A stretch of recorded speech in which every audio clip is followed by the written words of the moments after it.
Apocalypse Now. When I was a boy growing up on the South Shore of Massachusetts, my parents would drive my sisters and me out to the point at Plymouth Beach, the terminus of a 3-mile spit of coast jutting out along the edge of Cape Cod Bay. Once ensconced, we would spend the whole day, arriving in the morning and leaving at dusk. And wherever we went, the animal world, with all its mysteries of other-than-human sentience, rose up thrillingly to meet us. Tiny quahogs squirted up from the mucky flats, burrowing at our approach, while piping plovers fretted the surf. Periwinkles left tiny contrails in the warm mud and clung like pebbles to slick ribbons of kelp. Wading into the water, we stepped gingerly lest we disturb the rare spiny skate concealed in the sand. Gobies and saltwater minnows darted beside us as we swam, while horseshoe crabs scavenged beneath us. At high tide, we explored the bone-white sand dunes or scrabbled across the barnacled rocks of the breakwater. We collected shells of mussels, razors, and whelks, or counted mermaid purses, the empty egg casings of skates that we found entangled in strands of drying seaweed. At low tide, starfish of brilliant hues would lie scattered along the shoreline. Living sand dollars, tawny and moist, quivered imperceptibly in our salty palms. But that was then. Today, when I visit the beaches of my native state, I find an intertidal world almost devoid of animal life. Hermit crabs and periwinkles can still be found in some abundance, but horseshoe crabs are rare, and it has been many years since I came across a living starfish. A pall, too, has settled over the forests and wetlands surrounding my childhood home. The painted turtles that once crossed the road in summer have vanished. So too have most of the snapping turtles, toads, garden spiders, salamanders, paper wasps, garter snakes, snails, and mantises common in my youth. Even the dead animals strewn on our roadways, casualties of automobile culture and its structural violence, have mostly disappeared. But it isn't just my hometown.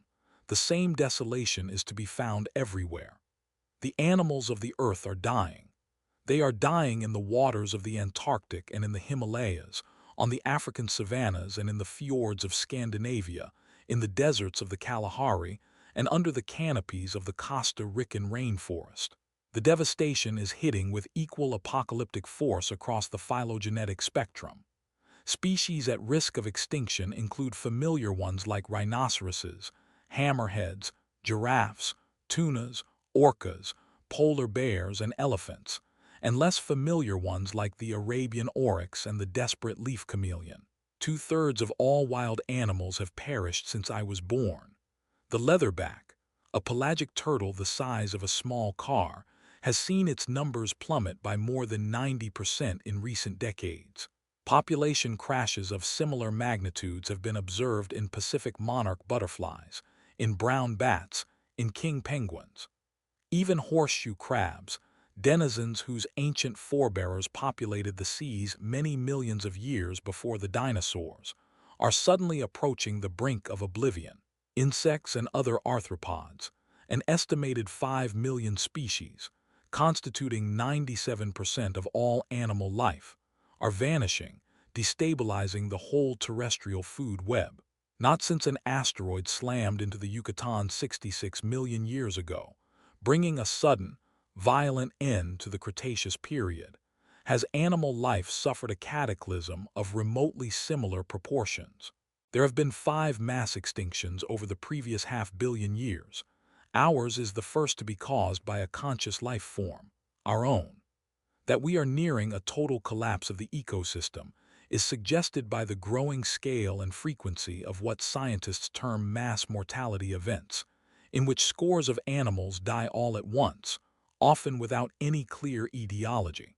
In 2013-14, hundreds of millions of starfish in the Pacific Ocean died from a mysterious wasting disease that caused their arms to shrivel and fall off, and their bodies to dissolve into a sticky white fluid.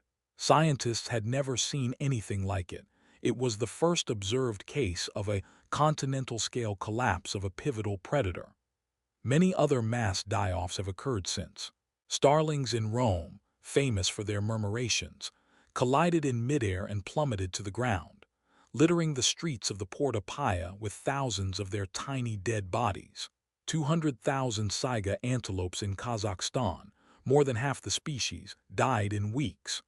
Mass strandings and deaths of dolphins and whales occurred in the Azov Sea, in Baja, off the coasts of Bangladesh, the Philippines, Tasmania, and San Francisco. Millions of kangaroos on Australia's western plains perished in agony from a mysterious hemorrhaging disease. In 2020, the Moscow Times reported that an unexplained phenomenon off the coast of Kamchatka had wiped out 95% of marine life, including octopuses, seals, sea urchins, and crabs. 2 months later, hundreds of thousands of migratory songbirds suddenly dropped dead across the American Southwest. Necropsies revealed muscle atrophy and kidney failure, suggesting that they had died of starvation.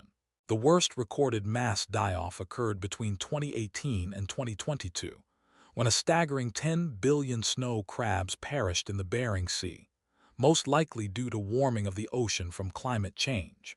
As I write this, a global panzootic outbreak caused by avian flu, with origins 20 years earlier in the Asian poultry industry, is sweeping across the Earth, decimating hundreds of species from the Caribbean to Antarctica. The scale of the mortalities is something we've never seen before, and there's no evidence that it's stopping anytime soon, one virus ecologist warned. Frightened by what they see happening, scientists have taken to using terms like biological annihilation and genocide to describe our destruction of our fellow beings. What we euphemistically call the extinction crisis is indeed better described as exterminationism, a systemic, violent assault by our species on the identity and biology of all sentient life. The word genocide was coined by the Polish-Jewish jurist Raphael Lemkin in 1944 to name the policies of the Axis powers in occupied Europe.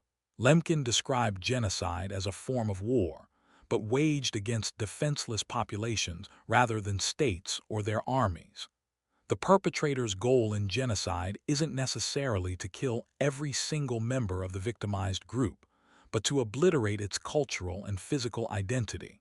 Using tactics from legal disenfranchisement and theft of homes to ghettoization, starvation, and mass murder, the perpetrator of genocide sets out to destroy the targeted group's very biological structure, its elemental means of existence, Lemkin wrote. In like fashion, our species is waging a total war against the defenseless animal populations of the Earth. It is war without end and without temporal or spatial limits, waged along innumerable fronts, from the fishing trawler and cattle feedlot to the luxury condo development and scientists' lab bench. That it is also a war that we cannot hope to win, not without undermining our own conditions of existence, has been slow to dawn on us. Researchers at the Universidad Nacional Autónoma de Mexico, Stanford Center for Conservation Biology, and the Plant Science Department of the Missouri Botanical Garden warn that our wholesale destruction of vertebrate species represents an existential threat to civilization. In killing off other life forms, we are dismantling humanity's own crucial life support systems. Despite similar urgent warnings from other leading scientific bodies, however, our destruction of animal life has provoked little public outcry or concerted government action. Extinction appears nowhere on the list of Americans' top polled concerns. Few people seem aware of the extinction emergency, and even fewer could say with any confidence what is causing it. Our indifference to the fate of our fellow sentient beings is symptomatic of the underlying problem. For thousands of years, we have seen ourselves as the one indispensable species, the only being whose existence has meaning, value, or purpose. Now, having long behaved as if we were alone on the earth, our solipsistic fantasies have run up against the objective ecology of our planet. Auguries of apocalypse. Climate change is in part to blame for the widening catastrophe. While some animal species have shown resilience in the face of a warming planet, and some have even benefited from it, the overwhelming majority have not. Climate change means too much rainfall or not enough, too much heat or too little cold. Lakes and rivers are turning into dust beds, while record-shattering storms, floods, wildfires, and heat waves are destroying habitat and displacing or killing countless beings. A billion animals may have died in the 2019 Australian wildfires. Since then, massive wildfires have ravaged millions of acres of forested habitat in Canada, California, Maui, Greece, Algeria, and Spain, killing untold billions more. In 2021, a heat dome over the Pacific Northwest killed an estimated billion marine animals.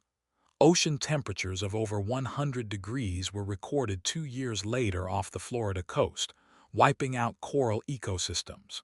Every climate disruption, meanwhile, ripples out across the food web, playing havoc with animals' metabolisms, nurseries, and food sources. Warmer and drier winters are causing bears to stop hibernating in the Pyrenees and Nevada. Penguins have turned up starving on the beaches of Ipanema. Elephants, who depend on their knowledge of rainfall and drought patterns to survive, no longer know when to set out for distant watering holes. Vanishing sea ice is forcing walruses and sea lions to huddle for safety along the Alaskan shore, leading to panic stampedes that trample the young. Growing acidity of the ocean is thinning the shells of bivalves, which in turn is causing malnutrition in seabirds. Migrating songbirds, returning to Britain at their usual times, find that the insect larvae they depend on to feed their young have come and gone, because spring is arriving weeks earlier than normal, so their babies starve in their nests. Butterflies, moths, and birds are migrating to northern latitudes in search of food, but soon they will run out of north. But climate change is itself merely a symptom of a wider ecological calamity, the coup de grace to animal populations already reeling from centuries of violent depredation by humans. As man proceeds toward his announced goal of the conquest of nature, he has written a depressing record of destruction directed not only against the earth he inhabits, but against the life that shares it with him. So wrote Rachel Carson in Silent Spring in 1962, long before most scientists had heard of global warming. Carson recounted the history of Euro-American violence towards animals, the slaughter of the buffalo on the western plains, the massacre of the shorebirds by the market gunners, the near extermination of the egrets. Now, animals were facing an even more far-reaching threat. Indiscriminate spraying of DDT and other insecticides and pesticides was killing practically every form of wildlife. And unless something was done to prevent it, soon a spring would arrive in which no birds sang. Few books of the 20th century proved as consequential as Silent Spring, the first popular scientific work to raise the specter of systemic ecological collapse. Carson's book helped spur the federal government to pass a series of landmark laws in environmental regulation. In 1970, President Nixon created the Environmental Protection Agency. 2 years later, the EPA banned the use of DDT in the U.S. In the same remarkable period, Congress passed the Clean Air Act, the Clean Water Act, the Federal Insecticide, Fungicide, and Rodenticide Act, and the Endangered Species Act. But if Carson won the battle, she lost the war. Silent Spring was the first of 2 auguries of apocalypse that autumn. The second, arriving just weeks after Carson's book appeared at booksellers, was the Cuban Missile Crisis. 2 generations later, nuclear war remains a terrifying but still only hypothetical threat, while the end times prophesied in Carson's book are already at hand.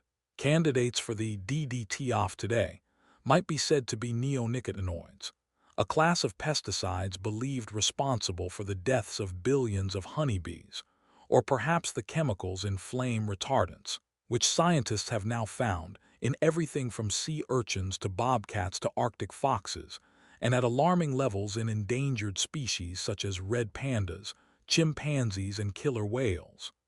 However, there are 70,000 other inorganic compounds produced by U.S. chemical manufacturers each year. Almost none are tested for safety, and all wind up in the environment, causing genetic, metabolic, and neurological damage in countless species. Reptiles and amphibians, vanishing at a pace thousands of times greater than the background extinction rate, are particularly vulnerable to such chemicals. Scientists now routinely find them with multiple heads or with legs sprouting from their backs, like tormented figures out of Hieronymus Bosch. However, the problem isn't limited to toxic chemicals. Industrial civilization as such revolts against animal life. Light pollution is disrupting the courtship rituals of fireflies and the metabolism of many other species.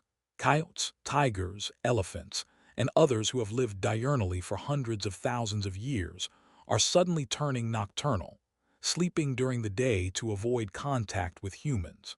Even the din of civilization, the roar of air compressors, planes, pile drivers, and highways is lethal. Bluebirds, straining to listen out for predators above the nightly din, are exhibiting signs of PTSD. Their chicks are emerging underweight and sparsely feathered. At sea, meanwhile, the ambient noise level has been compared by scientists to that of an airport runway. In addition to unceasing noise from millions of ship engines, petroleum companies charting oil and gas deposits fire seismic air guns for weeks at a time, sending deafening waves of sound crashing across the seascape, while powerful sonar blasts by Navy ships cause hearing loss and bleeding in the brains of cetaceans, leading to mass strandings. There is simply no place of safety or refuge, however remote, where animals can escape the combined effects of industrialized development and human activity. Even the conservationists' patchwork quilt of protected wilderness areas, sanctuaries, and no-kill fishing zones, havens of last resort, offers protections more apparent than real.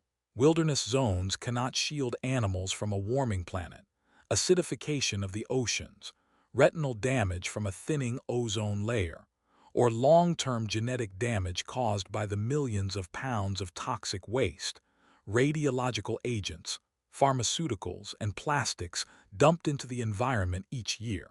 Up to 70% of the plastic debris polluting the ocean, causing the deaths of countless marine animals, is from the more than 600,000 tons of lines, nets, traps, and pots abandoned each year by the fishing industry.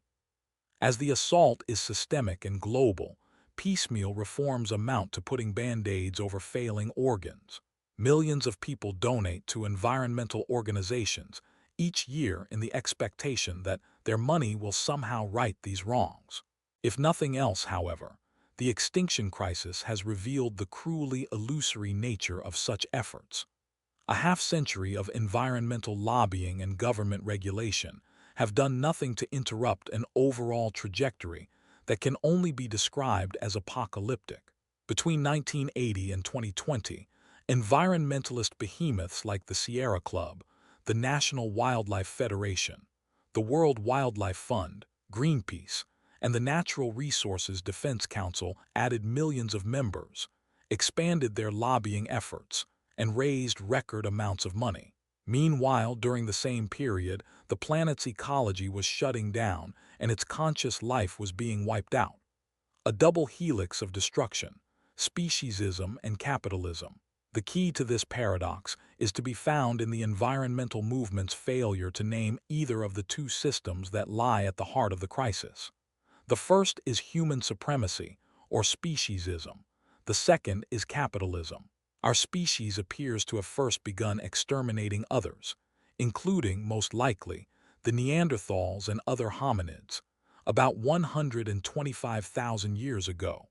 On every continent where early humans later settled, the extinction of large mammals soon followed.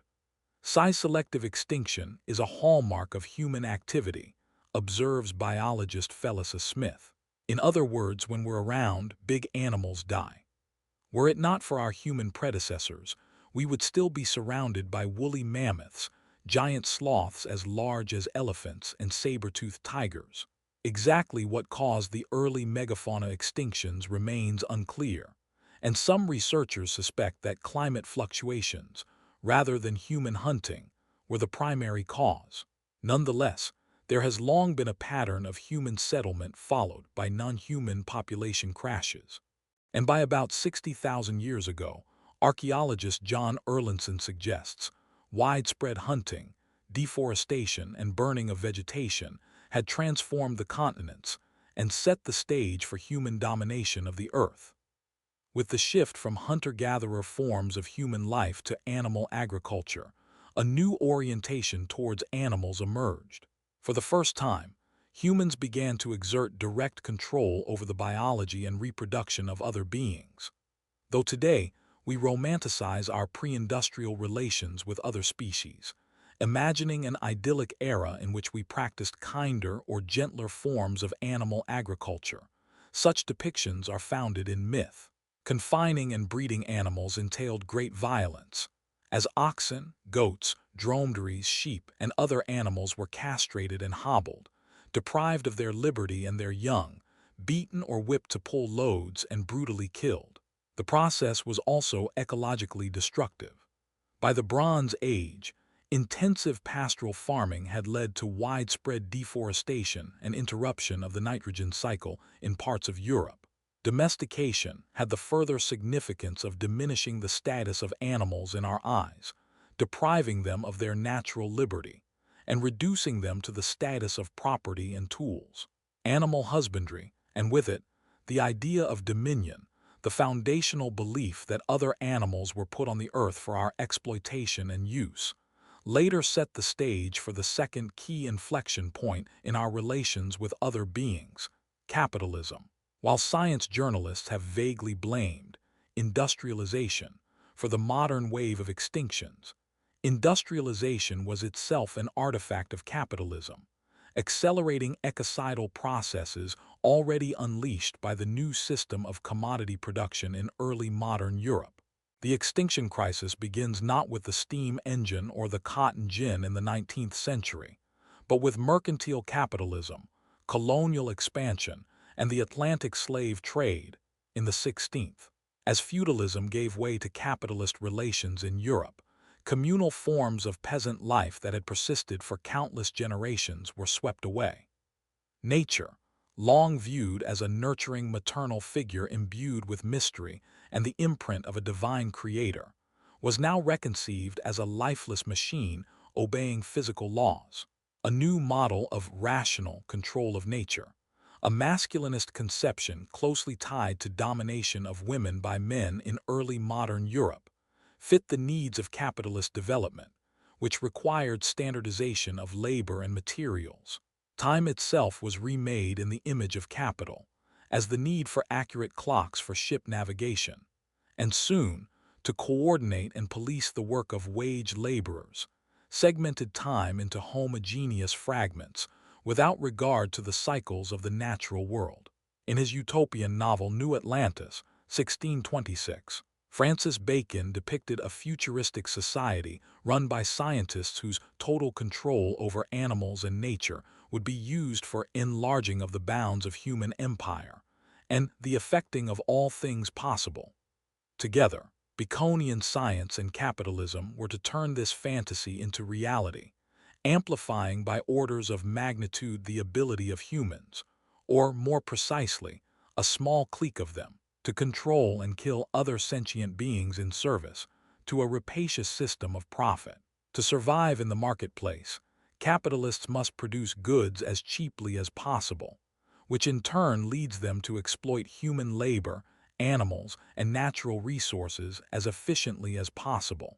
Nature is consequently devalued all the way down the line, as rivers, forests, and animals alike are treated as mere vehicles for the accumulation of private, short-term gain. Wetlands are filled in to build luxury condos, malls, and airports. Rainforests are burned to graze cattle. Mountains are dismantled. The toxic tailings from mines dumped downstream.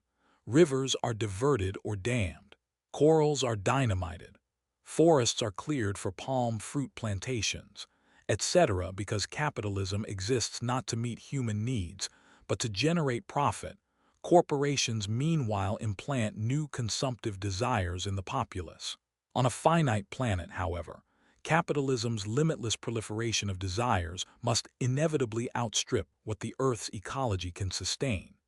It has been estimated that providing all humans with the same levels of consumption now enjoyed by middle-class Americans would require several additional Earths. Authoritative reports on biodiversity losses concur that present levels of capitalist consumption are simply unsustainable. Together with unchecked human population growth, class inequalities under capitalism also exacerbate ecological pressures on animals. The rural poor in Africa and Asia poach endangered animals to feed their families, or abduct them for export to scientific laboratories or the exotic animal market, for sale as pets, or for use in traditional Chinese medicine. Consumers in the wealthier global north meanwhile splurge on unnecessary goods, dine on the flesh of cows grazed on land carved out of the Amazon, and board planes for preferred vacation destinations. Carbon emissions from international tourism, already at record levels, are expected to grow by 40% in the coming years, as the world's air fleet doubles.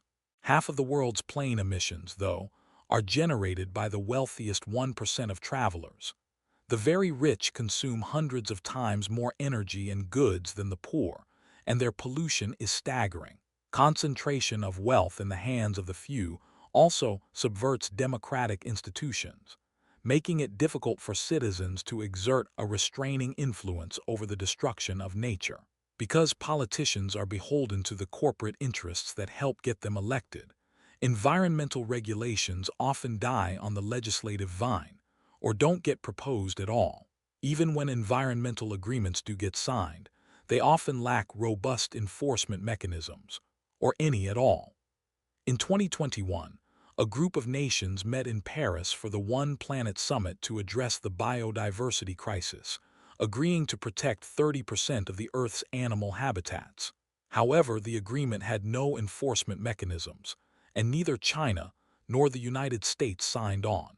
In a sense, the ecological crisis can be seen as a conflict between the temporality of capital, whose time horizons extend only as far as the next quarter's profit and loss statement, and the time of nature, whose rhythms are timeless, and whose organisms, having evolved over the course of millions of years of exquisite adaptation and interdependence, are helpless before the ceaseless blows dealt them by the commodity system. Earlier extinctions of animal species at human hands probably resulted from a complex process of attrition. Humans didn't need to go out and kill every last individual, explains Advait Jukar, a researcher with the Smithsonian National Museum of Natural History. All you need is a stressed population and just enough hunting pressure to keep the fertility rate below replacement levels. Eventually, the population will collapse. Much the same thing is happening now, except that it's happening everywhere at once and in a compressed period. The fact that 2/3 of all wild animals have died in the interval of less than a single human lifetime, a nanosecond in geologic time, suggests that capitalism is not merely bad for the environment, but incompatible with the fundamental ecology of our planet. Some scientists believe that the Earth has entered a new geological era, the Anthropocene, in which the planet's biophysical processes are being shaped primarily by Homo sapiens. Ecological Marxists have instead argued that it is capitalism, rather than humanity in the abstract, that is to blame for the widening rift between humans and the natural world. However, Homo sapiens posed a lethal threat to its non-human neighbors long before capitalism arrived on the scene. Furthermore, nature can only be reckoned cheap by capital if the lives of the other beings who dwell within it are first held to be without inherent value. Human dominion over animals must therefore be taken into account as a pattern of force in its own right. To ask whether capitalism or human supremacy is to blame for our predicament is thus to miss the point, which is that it's both. Like entwined strands of DNA, the two systems form not so much distinct processes as elements of the same total structure of biological annihilation, a double helix encoding the end of terrestrial life, the animal economy, and the ruin of the Earth. These two entwined patterns of life have now reached their most lethal confluence in the meat and fisheries industries. Though it would occur to few of us to link the food on our plates to the collapse of terrestrial life, raising and killing animals for food is today the single most ecologically destructive force on our planet. In 2009, officials at Nestlé, the largest food and beverage company in the world, met privately with U.S. embassy officials at the company's headquarters in Bern, Switzerland, to warn them that the Earth was on a potentially catastrophic course as billions of people in countries such as India and China begin eating more beef, chicken, and pork like their counterparts in Western countries, leading to severe water shortages. By 2025, the world could face a cereal shortfall of as much as 30%, leading to a humanitarian catastrophe. Nestlé warned, "It is clear that current developed country meat-based diets and patterns of water usage do not provide a blueprint for the planet's future." Nestlé's view broadly echoed the conclusions of Livestock's Long Shadow, an influential study released 2 years earlier by the UN's Food and Agriculture Organization, FAO. Co-sponsored by the World Bank and the European Union, the report warned that animal agriculture was likely the leading player in the reduction of biodiversity, the major driver of deforestation, and one of the leading drivers of land degradation, pollution, climate change, overfishing, sedimentation of coastal areas, and facilitation of invasions by alien species. Numerous reports by other agencies have since confirmed the FAO report's findings.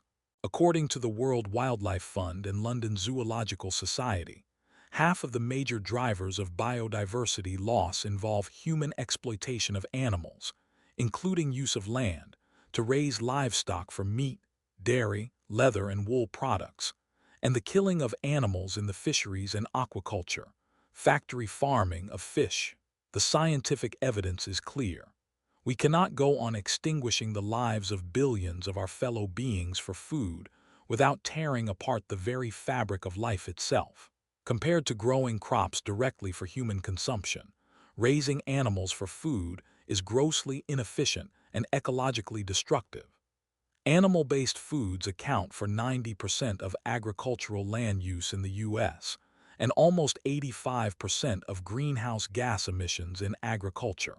Animal foods also entail an enormous waste of water. It takes 18 gallons to produce a pound of beef, compared to 220 gallons to grow a pound of wheat.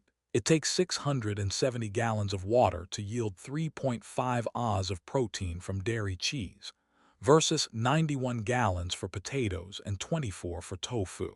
The insatiable water demands of the U.S. meat, dairy, and egg industries are chiefly to blame for the dangerously depleted levels of our nation's aquifers, which supply Americans with 90% of their water. By contrast, a vegan diet requires less than half as much water, produces 3/4 fewer carbon emissions, cuts land use and water pollution by 75%, and reduces the loss of wildlife by 2/3. A global shift to a vegan diet would also free up 75% of the land now being taken up by agriculture. Once reforested, that land could sequester up to 215 gigatons of carbon, GTC, over the next century, cooling the planet.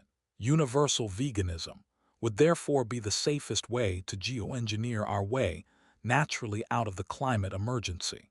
Despite these findings, proponents of organic regenerative agriculture still defend the meat economy, arguing that animal agriculture can be rendered sustainable through smaller, more biodiverse farms and more careful husbandry techniques. However, they have yet to provide any plausible scenario in which nearly 10 billion human beings, the projected population by 2060, are to be provided with flesh, ova, and milk from trillions of animals without shredding what remains of the web of life, let alone without subjecting animals to horrific cruelties. Pasture-raised ruminants produce even more greenhouse emissions and require far more land than animals raised in intensive confinement. Not even under the rosiest scenarios offered by its proponents, in fact, Would a reformed animal-based agriculture system approach the ecological savings of a plant-based one?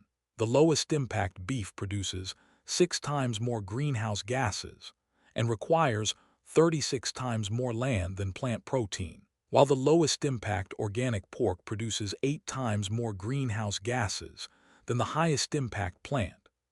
Veganic farmers have meanwhile shown that it is possible to produce high yields without synthetic fertilizer, pesticides, or animal inputs like manure, by employing nitrogen-fixing cover crops and organic compost from plant sources to maintain soil fertility. In light of such facts, a growing number of scientists have urged a shift toward a vegan diet. As omnivores rather than obligate carnivores, we can live and thrive without the flesh of other beings. Plant-based diets yield better outcomes for human health than animal-based ones. Compared to meat eaters, vegans suffer less from cancer, heart disease, hypertension, type 2 diabetes, obesity, and other ailments. They may even live longer. One study in JAMA found that vegans have a 12% lower risk of death from all causes compared with omnivores. Alex Honnold, the free solo climber, Venus Williams, the former women's tennis #1, and Novak Djokovic, the best men's tennis player in history, are among dozens of high-performance athletes who have thrived on a vegan diet. Despite the ecological and health advantages of an animal-free diet, however, the animal economy remains the third rail of environmental politics. Even though animal agriculture is the second leading source of greenhouse gas emissions, surpassing cars, trucks, and planes combined, many climate activists have avoided the issue, out of fear of alienating potential supporters and inviting the wrath of the animal industry. After the UN Food and Agriculture Organization published its Livestock's Long Shadow report in 2006, scientists who had worked on the original report were censored, sabotaged, undermined, and victimized for more than a decade as punishment for writing about the hugely damaging contribution of methane emissions from livestock to global heating. Thanks to the power of the animal lobby, the most certain route to stabilizing our planet's ecology, ending our dependency on animals for food, thus remains the most taboo. If we needed a further prudential reason to end our exploitation of animals, growing pandemic risk offers another. Animals raised in crowded conditions are so wretched and traumatized that farmers have to keep them plied with antibiotics just to keep them alive long enough to be slaughtered. 80% of all antibiotics manufactured in the U.S. today are fed to farmed animals. Antibiotic-resistant strains of bacteria, called superbugs, have proliferated as a result. 3/4 of all emerging diseases, meanwhile, are zoonotic in origin. Scientists warn that habitat destruction, poaching, and animal agriculture are exposing us to millions of potentially lethal viruses carried by other species. In 2024, avian flu infected millions of chickens and cows across the U.S., sickening dozens of farm workers and creating the potential for a deadly global pandemic. The prudent thing, then, would be to stop exploiting other animals for food. Instead, we are doing the opposite. Per capita meat consumption is rising, and more animals are being raised and killed for food than ever before, putting the meat industry on a collision course with the Earth's ecology. To ensure its continued dominance, the industry has now created the myth of a looming protein and meat crisis, despite the fact that we can easily satisfy our protein and other nutritional needs using plant sources alone. Venture capitalists have seized on the opportunity by investing in cellular meat products, animal flesh synthesized in vats, to meet projected meat demand. However, the technical hurdles to producing cellular meat at scale appear to be insurmountable. Furthermore, agribusiness has no plans to scale back meat produced through conventional slaughter. When Cargill, the largest private company in the U.S., announced in 2017 that it was investing in alternative proteins like cellular meat, it also reaffirmed its overarching commitment to animal protein by announcing a new $600 million investment in factory farming, even as the market in vegan foods and alternative protein expands. Therefore, the total number of animals killed for food isn't expected to decline. A trillion more birds and mammals and up to 60 times that many marine animals will die at human hands in the next 20 years, unless we put a stop to it. The trouble is, we don't want to stop it. We cling to a sinking ship, rather than risk swimming to a distant but visible shore. Victims of human empire. For the dying beings of the earth, it is cultural as well as biological survival that is at stake, the extermination of unique ways of life and structures of experience that have survived for millions of years. The disoriented bears wandering our city streets, the foxes and skunks sheltering under our porches, are the equivalent of displaced persons and stateless citizens, refugees of our war, torn from the once predictable rhythms of nature, and driven across a perilous landscape fragmented by highways, feedlots, shopping malls, airports, and sprawling development, or confined in airless agony inside fetid warehouses awaiting slaughter. The animals have become strangers in their own land. The earth is no longer their home. We have taken it from them. If asked, we would disavow any intention to exterminate other species outright. But we must ask ourselves what we do intend, then, when we appropriate their lands by clearing forests and damming rivers, or slay their young, or burn them alive in their dens and warrens, or haul them out of the ocean depths to be suffocated on our ships. In short, when we treat them like animals. Not far from where I live west of Boston lies a kettle pond formed 10,000 years ago by the Laurentide ice sheet as it withdrew across the eastern portion of North America. It was here, at Walden Pond, that Henry David Thoreau built and lived in a small cabin in 1845, that he might front only the essential facts of life. Reading Thoreau's account in Walden of his encounters with owls, squirrels, groundhogs, chickadees, and other denizens of the conquered woods, many of whom, like the sparrow who alights on his shoulder to regard him as he labors in his garden, seem as curious about him as he is about them, one gets the impression of a biotic community in fullest flower. Yet by the time Thoreau settled into his cabin to begin his sojourn, New England had already been depopulated of most of its animal life. Through deforestation, the killing of millions of animals for the fur trade, and exterminationist campaigns by local authorities to eliminate reviled species like wolves. Walden was therefore as much a requiem for nature as a celebration of it. In a journal entry in March 1856, Thoreau laments that he finds the book of nature mutilated, its pages torn out. I spend a considerable portion of my time observing the habits of the wild animals, my brute neighbors.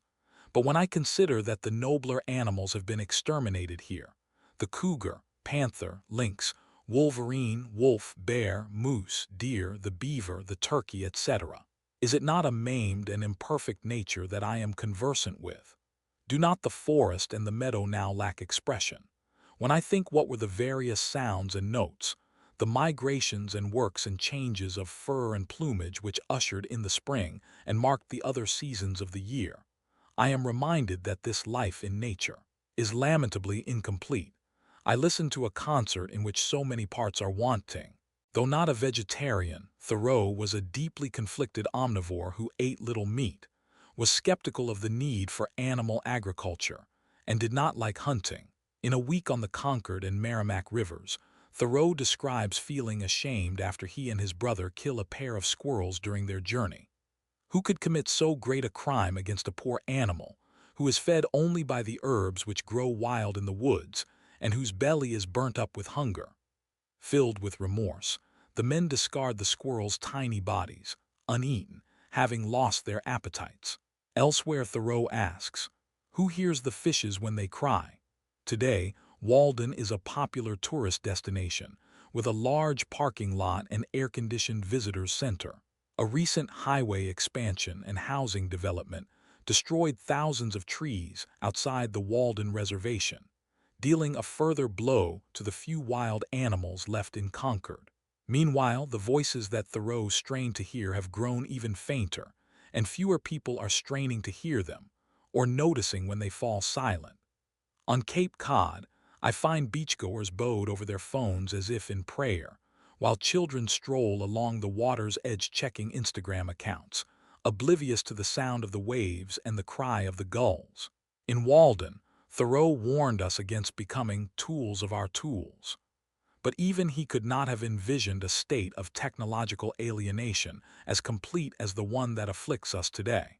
It is no accident that animal life should be disappearing at the very moment that technology has overrun our culture, imposing its machinic structure over all waking life. Capitalism has constructed a second, artifactual nature around us, a virtual world pitted against the primary, indispensable one. With each passing day, we are losing contact with the texture of the living world and failing to register the loss. Some years ago, I sat in a darkened theater watching Interstellar, director Christopher Nolan's sci-fi film about a space mission to colonize planets in a distant galaxy after an ecological apocalypse renders Earth uninhabitable. What struck me most was the behavior of the film's characters. Though all the other animals had disappeared, no one mentioned their absence. It was as if they'd never existed at all, as if to console themselves for a loss they never knew, a connection to the animals they never had. The characters in the film instead formed relationships with their machines, robots that spoke flawless English and wisecracked easily with their human overseers. It has become disconcertingly easy for us to imagine such futures, ethnically cleansed of animal life, yet crowded with companionate machines that supposedly behave and think like us. Like our fascination with UFOs and rumors of alien visitations, our obsession with robots and artificial intelligence suggests nothing so much as malignant self-love, the narcissist's fascination with his own reflection. Love of the machine is but the flip side of our indifference to the flesh and blood beings who live alongside us, the extraordinary beings we slaughter in mountainous heaps and discard as so much trash. In Interstellar, there is a telling scene of self-apotheosis in which humans traveling back in time rescue Homo sapiens from a wrecked Earth through advanced technology. In the film's reimagining of Michelangelo's painting of Adam reaching out to touch the hand of God, an astronaut slips through a hole in space-time to touch a spectral human hand from the future. The message is, we have met the divine and it is us. God is dead, but our machines shall render us unto gods. As beings who dwell in language, we have long found it easier to believe in the superfluidity of our own imaginations than in the fixity and necessity of the natural order we evolved from, and without which we cannot live. Now, our technological dreams have outrun our moral imaginations. Shortly before his death, the physicist Stephen Hawking added his voice to the chorus of futurists calling for our species to begin looking around for another planet to colonize.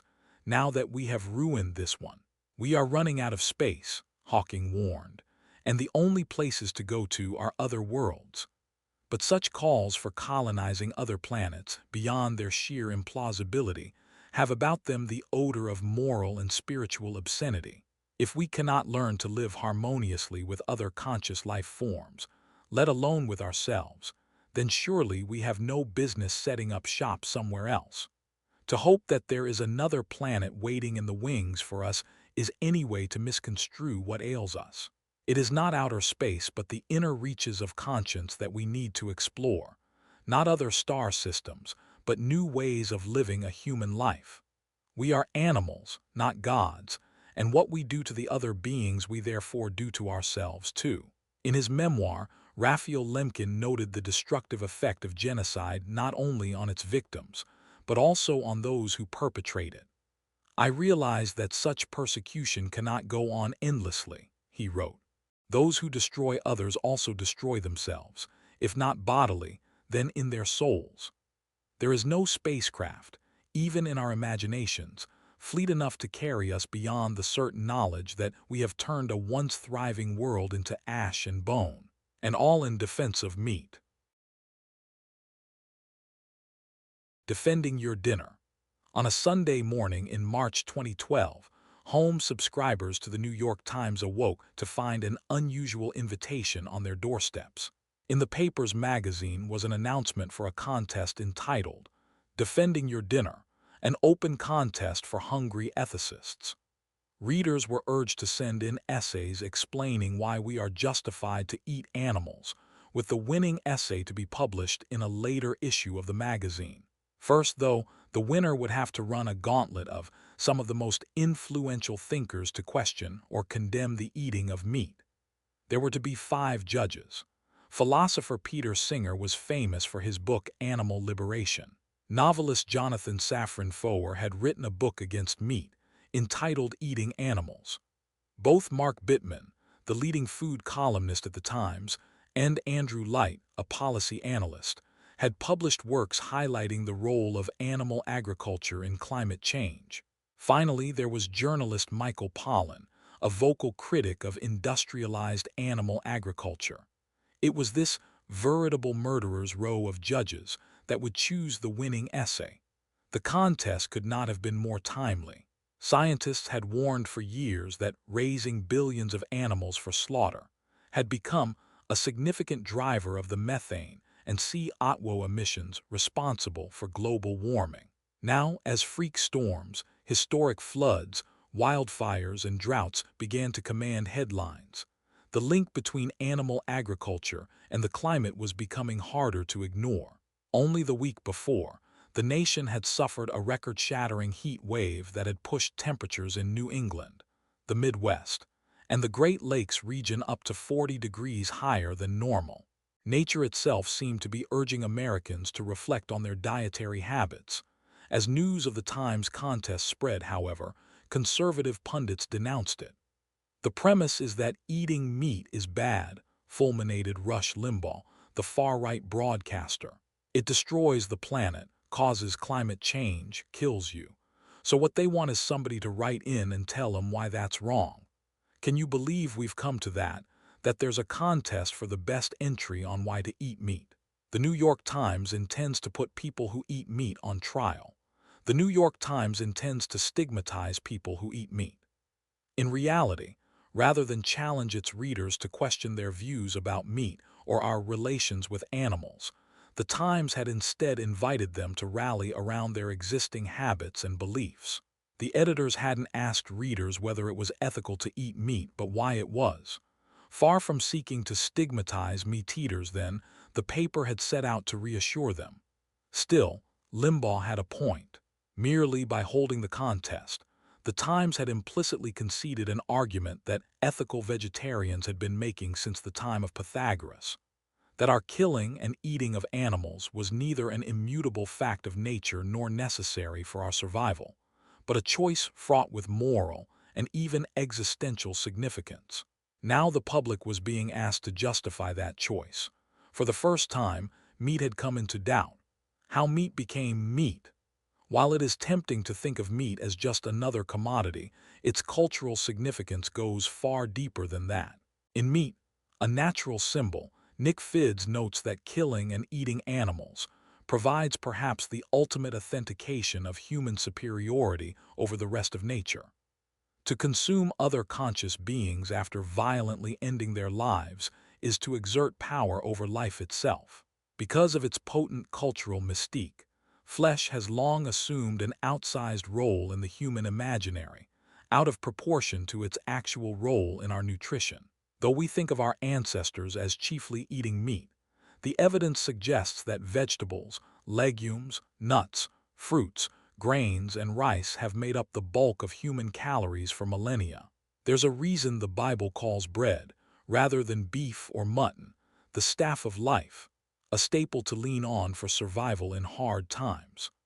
Hominins were probably predominantly vegetarian, concludes Amanda Henry, an expert on the dietary ecology of Pleistocene hominins at the Max Planck Institute for Evolutionary Anthropology.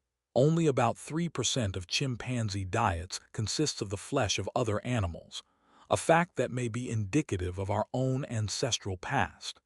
Even in the U.S. today, with unprecedented rates of per capita meat consumption, 70% or more of Americans' daily food calories come from plant sources. Our ancient dependence on a wide variety of foodstuffs to satisfy the bulk of our nutritional needs explains why the word meat itself, from the Old English meat, for food, for nearly 1,000 years of common usage denoted any substantial foodstuff, not just the flesh of animals. As late as 1971, the Oxford English Dictionary still defined the word meat as food in general, anything used as nourishment for man or animals, usually solid food in contradistinction to drink, hence a synonym for meal, repast, or feast.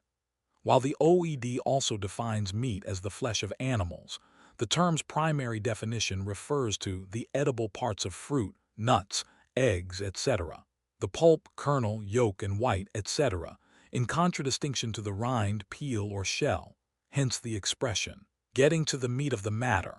Once common usages of the word meat cited by the OED include a dish of crumbled bread and oatmeal, meat giver, one who provides food, meat while, the time of taking food, meal time, and even meat lust, signifying not an erotic attachment to bacon, but merely an appetite for food. A child sent by her parents to collect meat for the cattle would have been asked to gather provender, not carcasses. Such green meat, as it was termed, referred to any grass or green vegetables used for food or fodder, whether eaten by domesticated animals or by humans.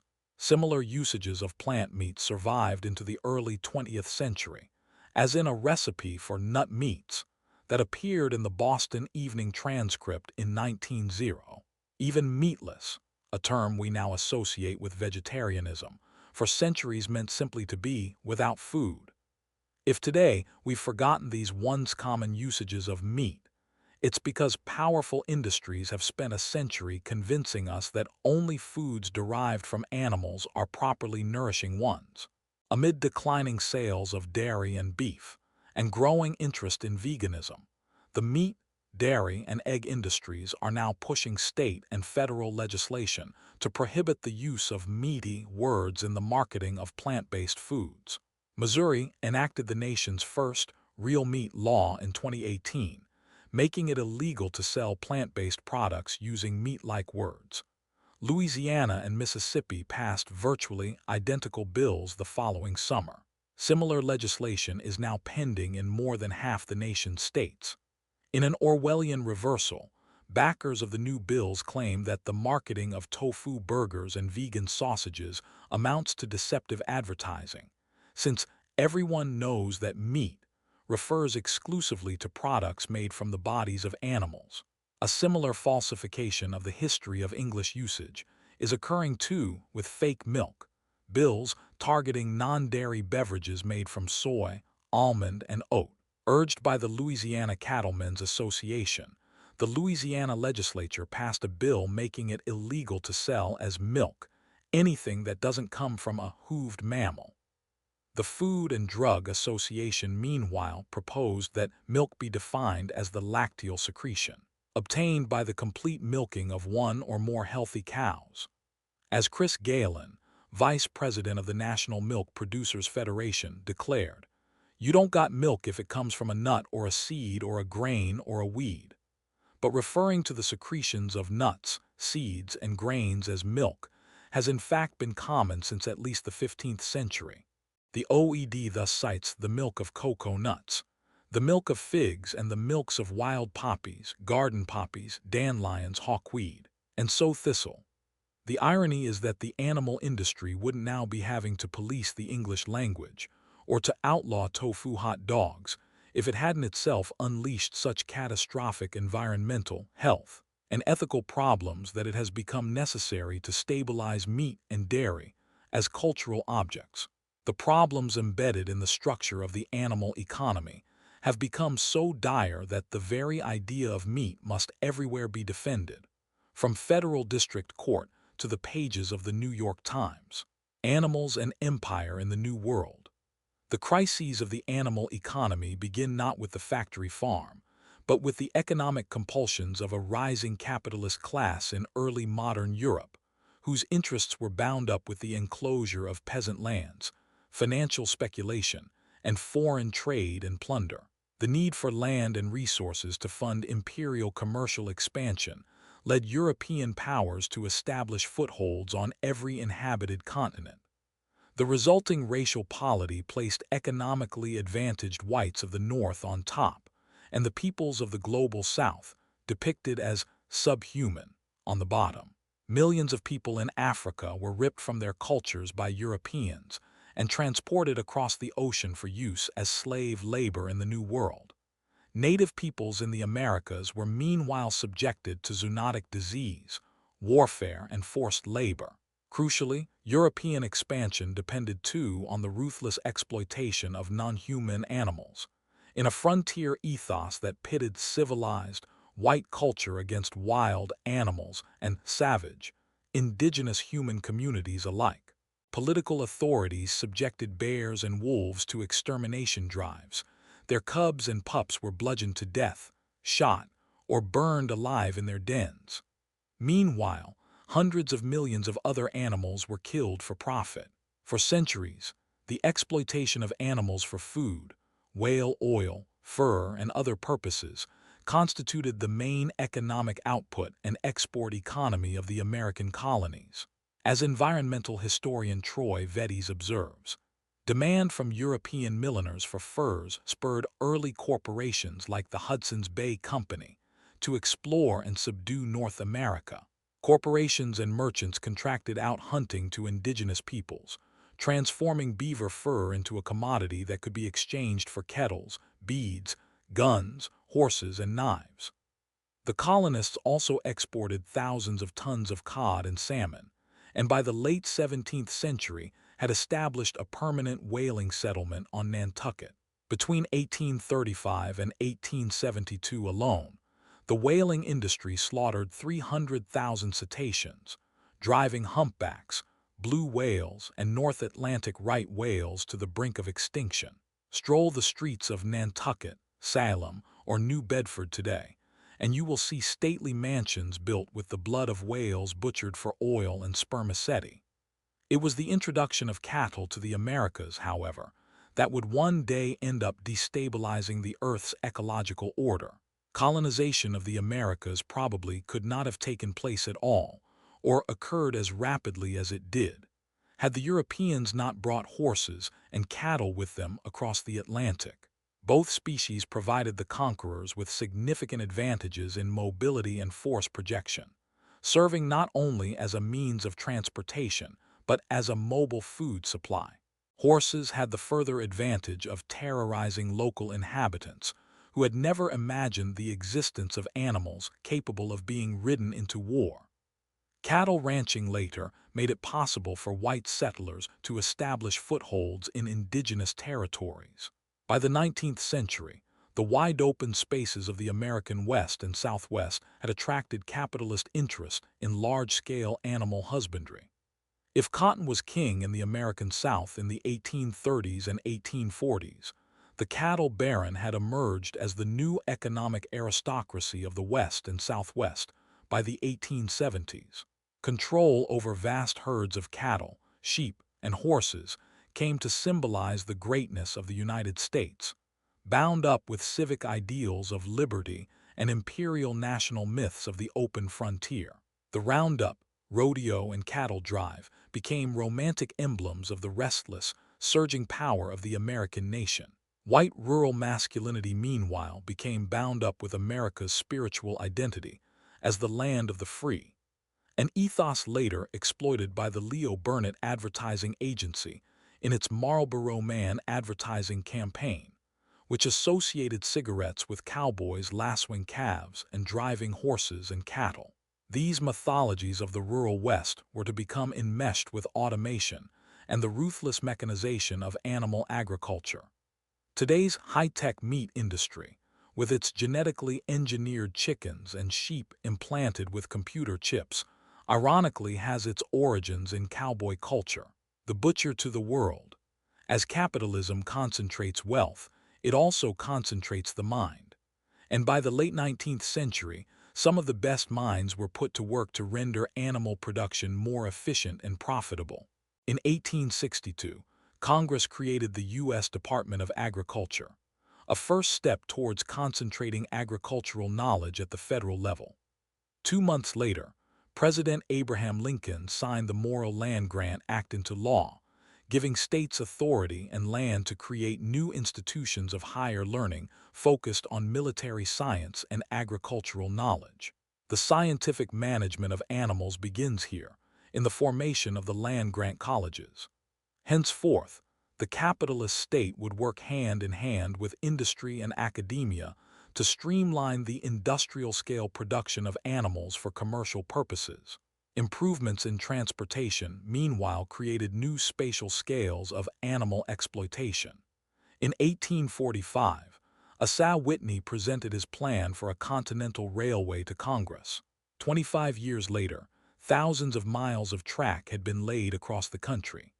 Rail technology revolutionized modern warfare, making it possible for both sides of the Civil War to ship thousands of troops to remote battle sites across the South.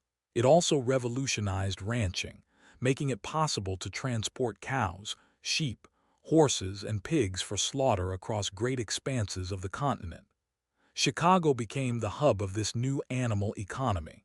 By the 1860s, the city had become a national transportation hub and thriving commercial center, its outskirts used as a staging ground for the mass killing of animals brought by several rail lines.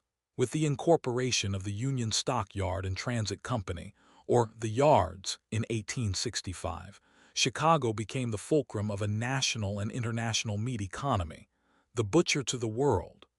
Over the next several decades, 400 million more animals were stabbed, bled to death, and dismembered in Packingtown. Conditions at the yards were chaotic and filthy, as tens of thousands of exhausted, sick, and frightened sheep, cows, pigs, and goats were crowded together within a few hundred acres of pens and feedlots. The appalling labor conditions of meatpacking workers, most of them East European immigrants and some of them children, soon became a major concern of the American labor movement. In 1904, the Amalgamated Meat Cutters Union in Chicago held a strike for better pay and safer working conditions, leading to strike-breaking efforts by the four meat companies with a monopoly over the yards. After 4,000 workers rioted, the editor of the Kansas-based socialist magazine Appeal to Reason asked a young journalist in New York named Upton Sinclair to travel to Chicago to write an account of the meat workers' struggle.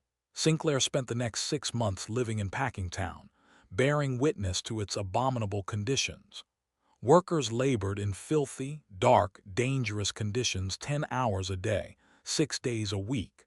To relieve themselves, workers either urinated in the corner or defecated in buckets right alongside the carcasses of slaughtered animals.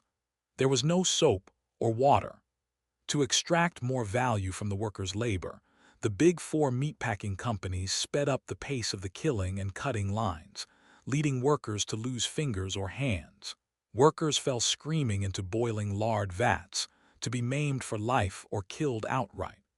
To thwart union organizing efforts, meanwhile, companies employed replacement workers and resorted to violence and intimidation. A fictionalized account of Sinclair's experiences was serialized in Appeal to Reason in 1905. The protagonist of Sinclair's story was Jurgis Rudkus, a young immigrant from Lithuania who becomes injured at the yards and loses his job, home, and family, a frequent enough occurrence on the lines. Later, Jurgis attends a socialist rally where he listens raptly to a stirring speech by a leftist politician modeled on Eugene Debs. Sinclair would himself later go on to run twice for Congress on the Socialist Party ticket, both times without success. Published the following year as The Jungle, Sinclair's book became a national sensation. It was the first time many Americans had been exposed to the killing of animals on an industrialized scale. Henry Ford is usually credited for the first assembly line, but semi-automated production was first employed in the disassembly lines of the Chicago slaughterhouses. Sinclair's account of terrified pigs being shackled to a giant vertical wheel to be processed is worth quoting at length. They had chains which they fastened about the leg of nearest hog, and the other end of the chain they hooked into one of the rings upon the wheel. So as the wheel turned, a hog was suddenly jerked off his feet and borne aloft. At the same instant, the ear was assailed by a most terrifying shriek. The shriek was followed by another, louder and yet more agonizing. Meantime, heedless of these things, the men upon the floor were going about their work. Neither squeals of hogs nor tears of visitors made any difference to them. One by one, with a swift stroke they slit their throats. There was a long line of hogs, with squeals and lifeblood ebbing away together, until at last each started again, and vanished with a splash into a huge vat of boiling water. It was all so very businesslike that one watched it fascinated. It was pork-making by machinery, pork-making by applied mathematics. And yet somehow the most matter-of-fact person could not help thinking of the hogs. They were so innocent, they came so very trustingly, and they were so very human in their protests. Each one of these hogs was a separate creature. Some were white hogs, some were black, some were brown, some were spotted, some were old, some were young. And each of them had an individuality of his own, a will of his own, a hope and a heart's desire. Each was full of self-confidence, of self-importance, and a sense of dignity. Now suddenly fate had swooped upon him and seized him by the leg. Relentless, remorseless, it was. All his protests, his screams, were nothing to it. It did its cruel will with him, as if his wishes, his feelings, had simply no existence at all. It cut his throat and watched him gasp out his life. The carcass hog was scooped out of the vat. It was then again strung up by machinery and sent upon another trolley ride, this time passing between two lines of men. One with a swift stroke cut the throat. Another with two swift strokes severed the head, which fell to the floor and vanished through a hole. Sinclair doubtless intended this passage as an allegory for the exploitation of the men of different races and nationalities who had come to America, each too with a will of his own, a hope and a heart's desire, only to be chewed up and discarded by the system. But passages like this also invited sympathy for the pigs. Cows processed at the yards fared no better. One government inspector at the time, Adolph Smith, writing for the Lancet, described cows being struck in the head with a mallet, then tumbled into the basement of the building, where workers then hoisted them by their hind legs with ropes. Some animals jumped up and broke away, leading the men to chase after them and try to shoot them with a pistol. When Smith asked why the animals couldn't be fitted with a leather head piece with a nail, so that the latter could be driven into their skulls, killing them instantly, he was told that there wasn't time. Indeed, he wrote, so great is the hurry that the unfortunate animals are frequently not given time to die. While dangling in the air, fully conscious, the cows were stabbed in the throat, as men chased after them to catch their hot blood in giant buckets as it gushed out. The machinery carries forward the animals that are hooked on it regardless of their agony. The Jungle became the most talked-about novel of the young century, with critics comparing its impact to that of Harriet Beecher Stowe's Uncle Tom's Cabin. Sinclair himself was disappointed at the book's reception, however, fearing that its anti-capitalist themes had been overlooked. As he famously complained, he had aimed at the public's heart, but by accident had hit it in the stomach. What had indeed most scandalized the public weren't the degraded conditions of the laborers, nor the corruption exhibited by the meat company, a lightly fictionalized portrait of Armour and Co., but the disgusting, unhygienic conditions in which the nation's meat was produced. People had known for centuries that diseases originated in farmed animals. By the late 19th century, Louis Pasteur and other scientists in the new field of bacteriology had meanwhile formed a clearer picture of the role germs played in spreading illness. Public health officials were therefore alarmed by conditions at the yards. Animals arrived at slaughter diseased and covered in maggots. Their dismembered bodies were then bathed in a pathogenic environment of sawdust, spit, blood, and fecal matter. Workers with tuberculosis coughed on themselves, and on the bodies of the animals they had just slaughtered. Many workers became infected with skin diseases. It was enough to turn anyone's stomach. After meeting personally with Sinclair, President Teddy Roosevelt appointed a commission to investigate monopolization of the meatpacking industry and its consequences for food safety. Within months, Congress had passed the Pure Food and Drug Act and the Meat Inspection Act, providing the first federal guarantee of the cleanliness and wholesomeness of animal products.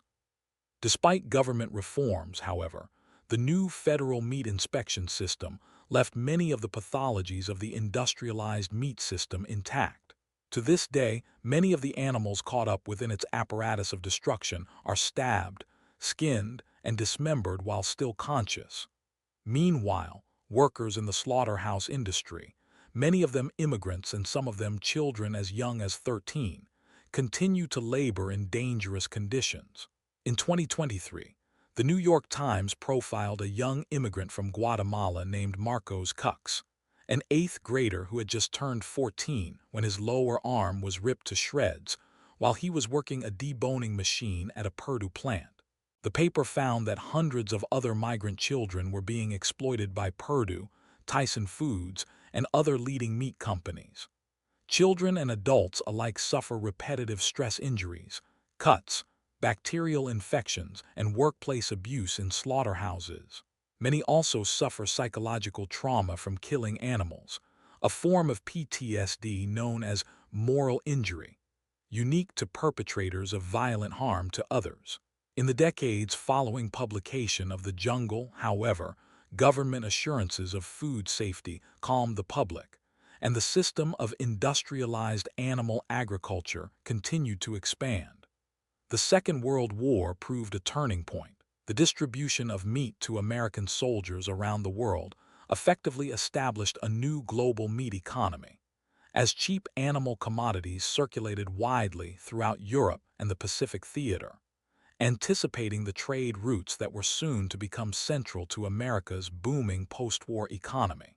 After Japan's surrender in 1945, factories that had churned out millions of pounds of ammonium nitrate for bombs and explosive shells now began churning out the same nitrogen-rich compound for use as fertilizer by U.S. agribusiness, mostly to grow crops to feed animals. In the 1950s, American consumption of animals increased dramatically, as expanding markets abroad and record wage growth at home enabled millions of Americans to afford mass-produced commodities like appliances, cars, homes, and meat.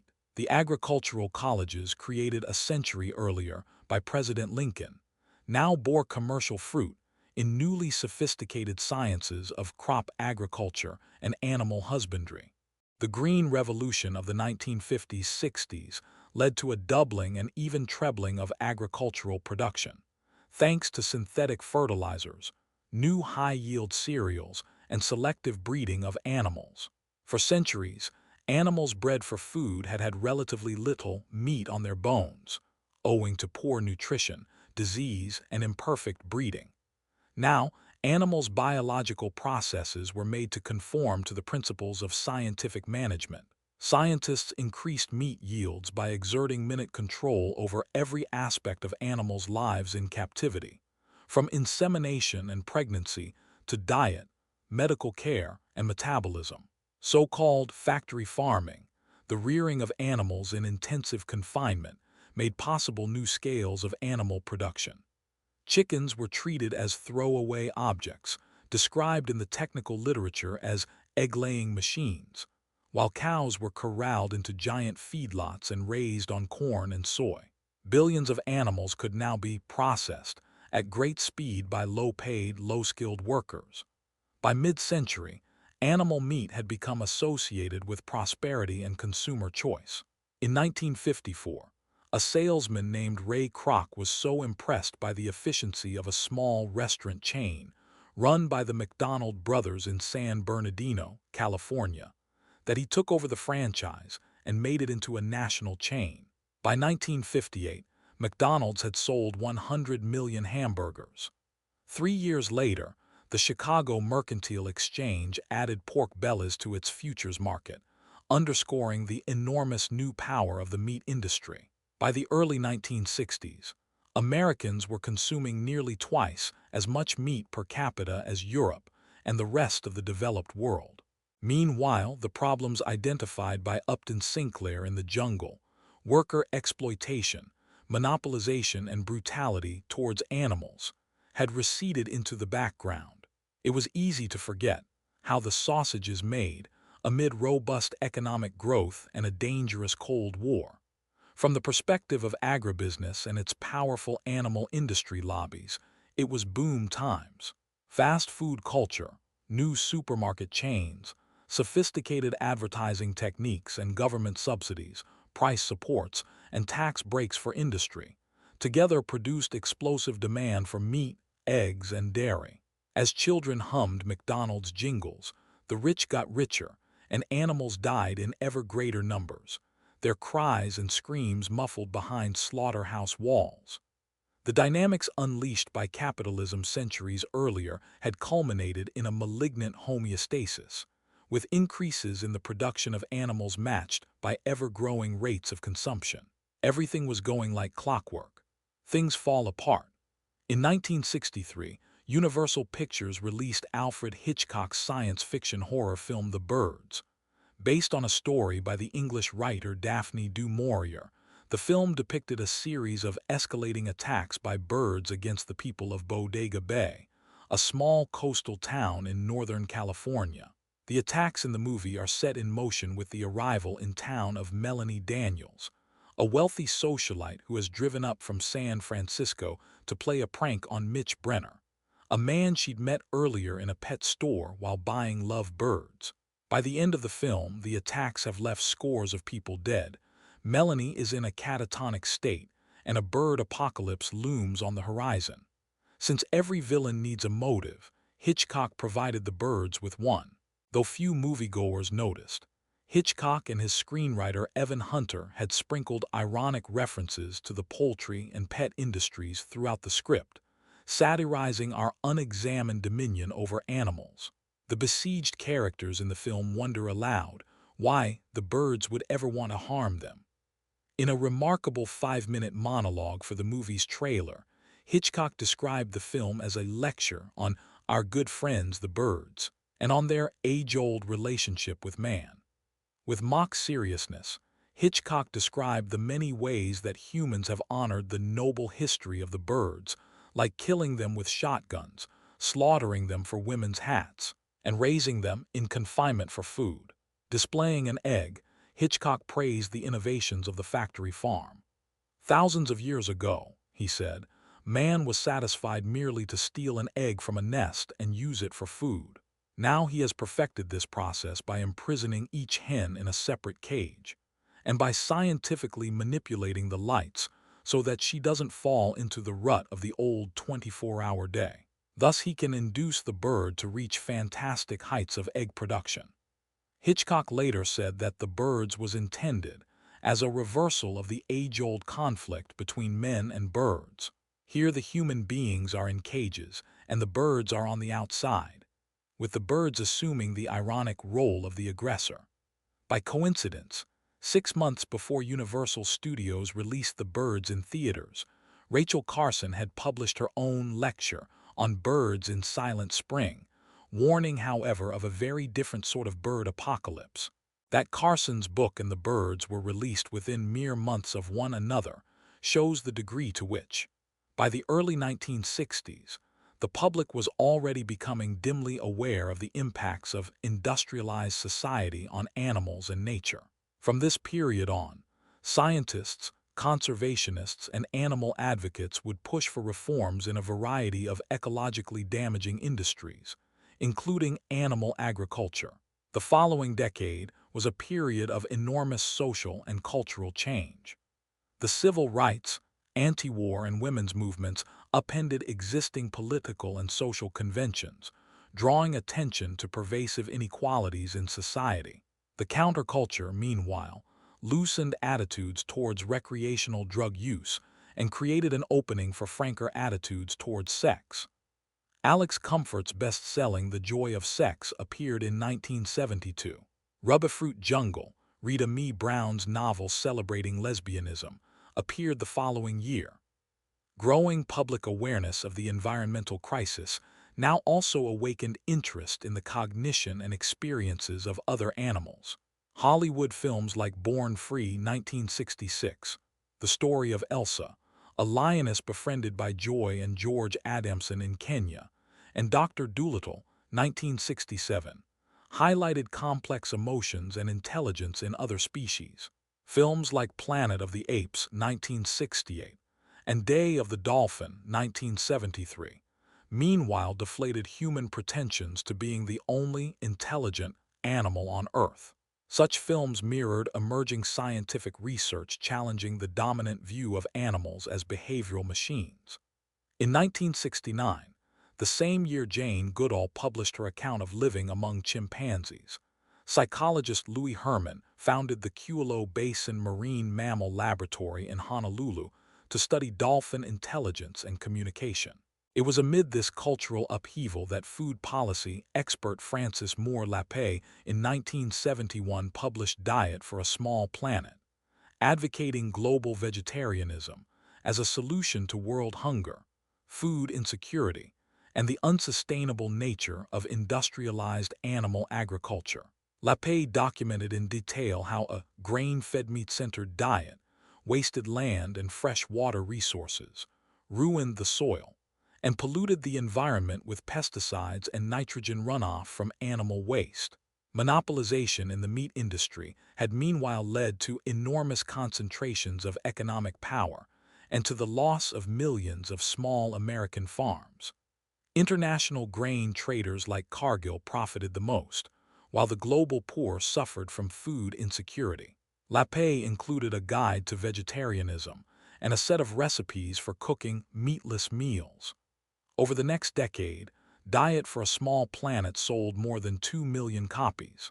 2 years after Lappé's book hit the bestseller lists, the philosopher Peter Singer published an essay in the New York Review of Books in which he made the ethical case for universal veganism.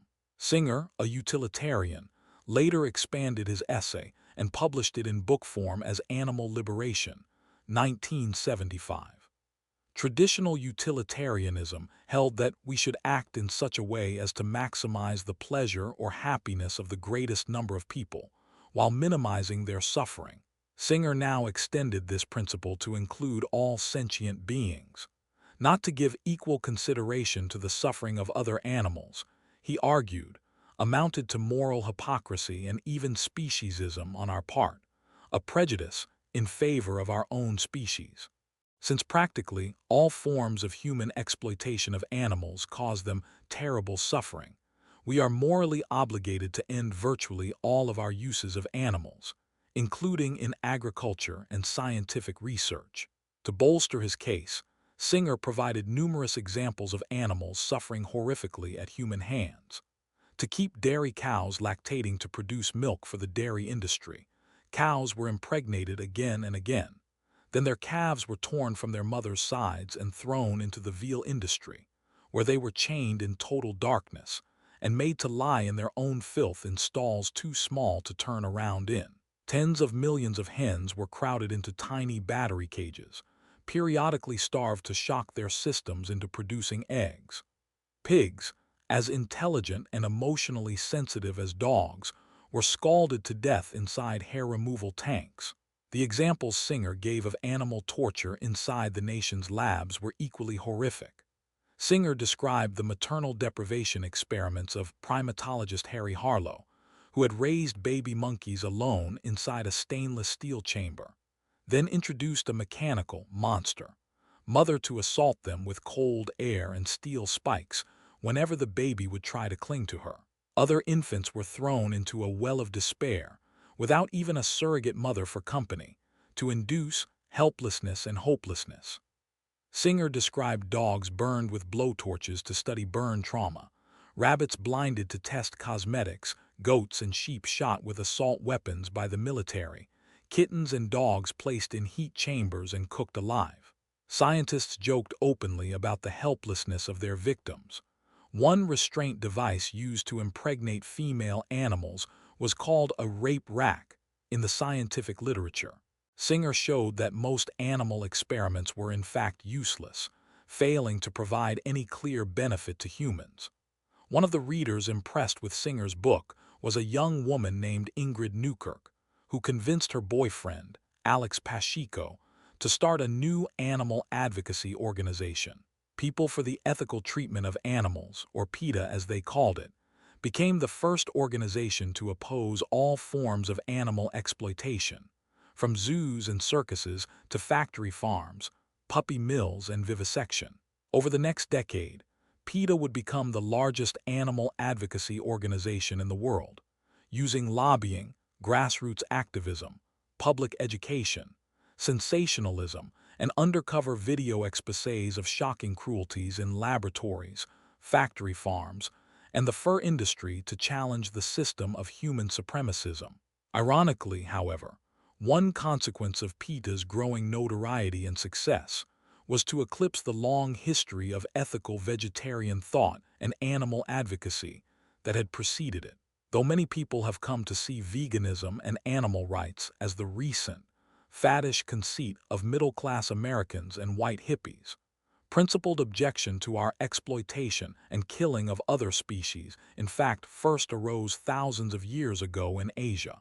Adherents to Jainism in India have practiced vegetarianism since at least the 6th century BCE, and some Buddhist sects have abstained from eating flesh for at least 1,500 years. The Buddhist L a letter 1e45k a macron v a t a macron r a sutra, written in about the 5th century, denounces meat eating as a form of terror against animals, maintaining that if meat is not eaten by anybody for any reason, there will be no destroyer of life. The first vegetarian restaurants thus appeared not in Haight-Ashbury in the 1960s, but in China in the 13th century, following the spread of the Mahayana Buddhist principle of ahimsa, or universal compassion for all suffering beings. In the Western tradition, the earliest descent to the human killing of other beings for food dates back to Pythagoras, the mathematician whose theorem we learn in grade school, and the first person to call himself a philosopher, or lover of wisdom. Pythagoras appears to have objected to the eating of other animals chiefly out of a belief in the transmigration of souls, the idea that our souls get recycled into other bodies, including those of other animals, after we die.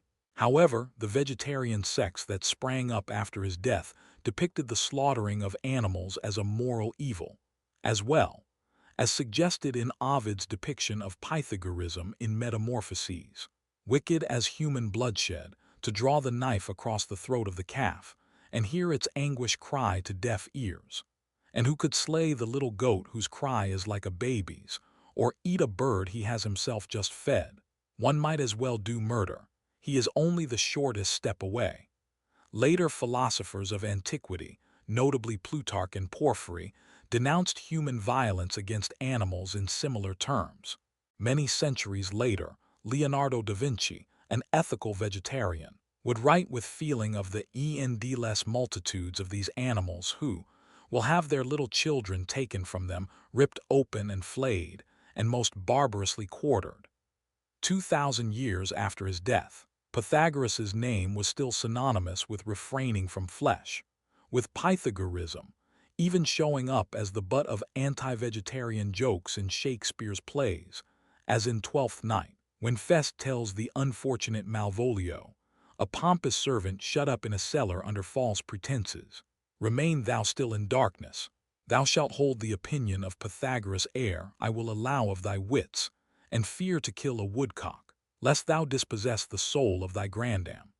Not until 1847 did British social reformers in fact first begin calling themselves vegetarians. Famous ethical vegetarians since have included George Bernard Shaw, Franz Kafka, Mary Shelley, Mohandas Gandhi, Leo Tolstoy, Rosa Parks, and Jane Goodall. By the 1970s, then, when Peter Singer's Animal Liberation appeared on the scene, the ethics of eating animals had already been a matter of recurring philosophical debate for many centuries. Singer himself had in fact borrowed some of his arguments from the English social reformer Henry Salt, whose book Animals' Rights was published in 1892. Nonetheless, Singer's book, along with Lapé's Diet for a Small Planet, introduced many Americans to vegetarianism and animal rights for the first time. Over the next 20 years, a raft of scientific studies established that vegan and vegetarian diets conferred significant health benefits, while consumption of meat, eggs, and dairy led to higher rates of cardiovascular disease, stroke, cancer, and other ailments. During the same period, thousands of people became ill from eating contaminated animal foods.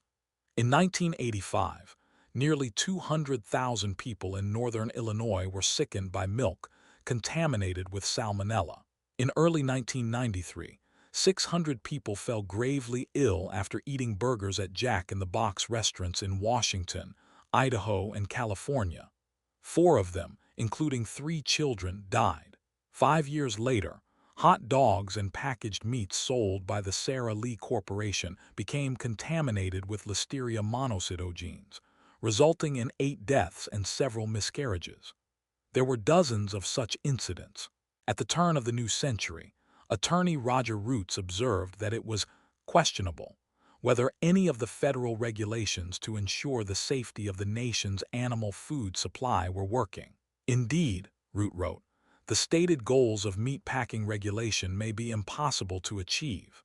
The microscopic world of bacterial pathogens most responsible for meat-borne illness are beyond the feasible reach of government inspectors on a general scale.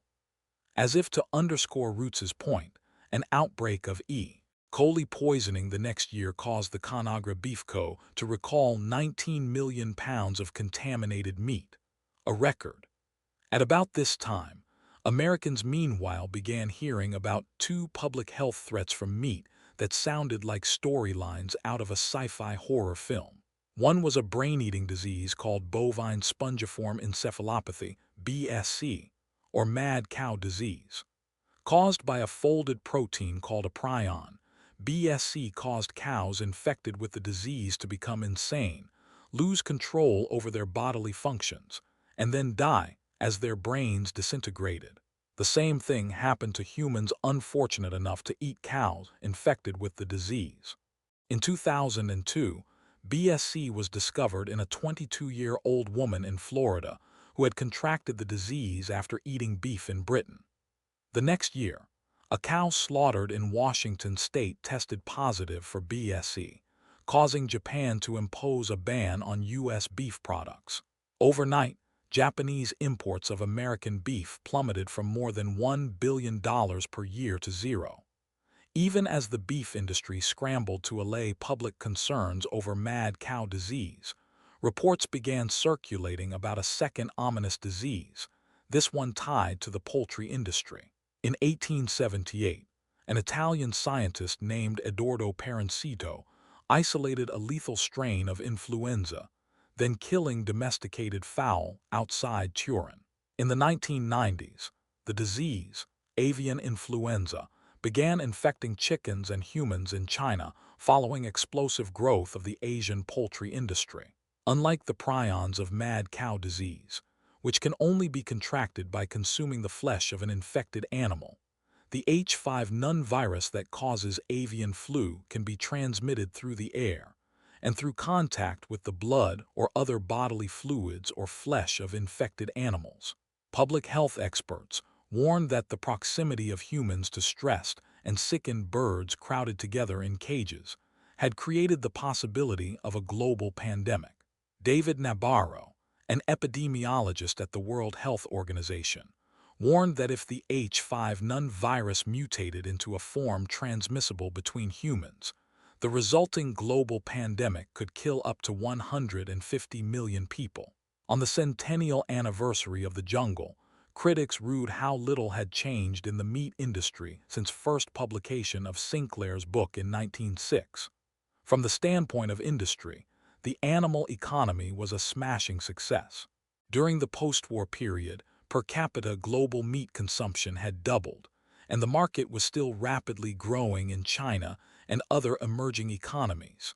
But storm clouds had gathered on the horizon, and the industry could no longer ignore them. Raising and eating animals had conclusively been shown to be devastating for the environment, dangerous to human health, an inferior source of nutrition, a leading cause of food insecurity, a waste of natural resources, and cruel to the sensitive beings trapped inside its apparatus. Some scientists began calling for the reduction, or even elimination, of animal foods to save the planet. Between 1998 and 2003, sales of vegetarian products in the U.S. doubled, and Zagat-rated vegan restaurants began appearing across the country, not just in bohemian enclaves like Berkeley or Austin, but in places like Columbus and Southside Chicago. It seemed as though Americans might at last be willing to rethink their troubled love affair with meat. Then along came Michael Pollan and his best-selling book, The Omnivore's Dilemma, and meat suddenly got its game back. The Omnivore's Deception. The September 11, 2001, terrorist attacks on the Twin Towers in New York and other targets across the eastern U.S. led America to a very dark place. The attacks shocked a nation that had come to think of itself as invulnerable, putting it on an urgent war footing. President George W. Bush announced a war on terror without temporal or spatial limits. In the coming years, the U.S. would deploy nearly 2 million soldiers to the Middle East. Hundreds of thousands of Iraqi and Afghan civilians and thousands of U.S. soldiers would wind up dead, and torture would become a widely used instrument of U.S. foreign policy. At home, meanwhile, mental health experts noted a jump in rates of depression, anxiety, and post-traumatic stress. More than 1 million Americans who had quit smoking started up again. Hate crimes against Arabs, Muslims, and Sikhs skyrocketed. The Patriot Act eroded civil liberties, granting the National Security Agency and other intelligence agencies extraordinary powers to monitor the private communications of American citizens. As the country lurched further to the right, Fox News, riding high after the 2000 election, extended its audience of conservative viewers. Millions of people became interested in survivalism and paramilitarism for the first time. When the asteroid hits and civilization crumbles, you'll be ready, went the ad copy for the new Hummer H2O, a hulking 65 zero-pound behemoth modeled closely after the U.S. Army's Humvee. You give us the money, you get the truck, and nobody gets hurt. Hummer sales soared, as did sales of cigars, violent porn, and guns. It was in this oppressive atmosphere, in the early years of America's war on terror, when life became overshadowed by national trauma, paranoia, and a violent bunker mentality, that author Michael Pollan sat down to write a book meant to restore the nation's waning faith in meat. A journalism professor at Berkeley, Pollan had been the author already of several bestsellers, including The Botany of Desire, 2001, a lyrical account of how plants had cultivated humans through horticulture as much as we had cultivated them. An elegant prose stylist whose nonfiction ranged widely, and with erudition over natural history and culture, Pollan now turned his attention to the nation's broken food system. Pollan had ended Botany of Desire with a paean to animal agriculture. Just months after the September 11 attacks, he had published an influential article in the New York Times Magazine, Power Steer, about the ecological impacts of industrialized animal agriculture. Now, in 2006, on the centennial anniversary of the Jungle, Penguin Press issued Pollan's The Omnivore's Dilemma, a natural history of 4 foods. Like Upton Sinclair, Pollan had set out to document the problems of industrialized animal agriculture. Unlike Sinclair, though, Pollan had set out to redeem the idea of meat. After the Second World War, Pollan showed, corporate control of agribusiness and a rising standard of living had enabled a vast expansion of the animal agriculture system. To provide Americans with cheap meat, a handful of corporate behemoths were now raising billions of animals in crowded conditions that were dangerous to public health, inhumane to the animals, and unsustainable. Decades of government subsidies to agribusiness were partly to blame, having fostered a destructive monoculture system, mostly based on corn, that was dependent on petroleum-based fertilizers. Where millions of small family farms had once dotted the American landscape, a handful of giant corporate conglomerates now dominated.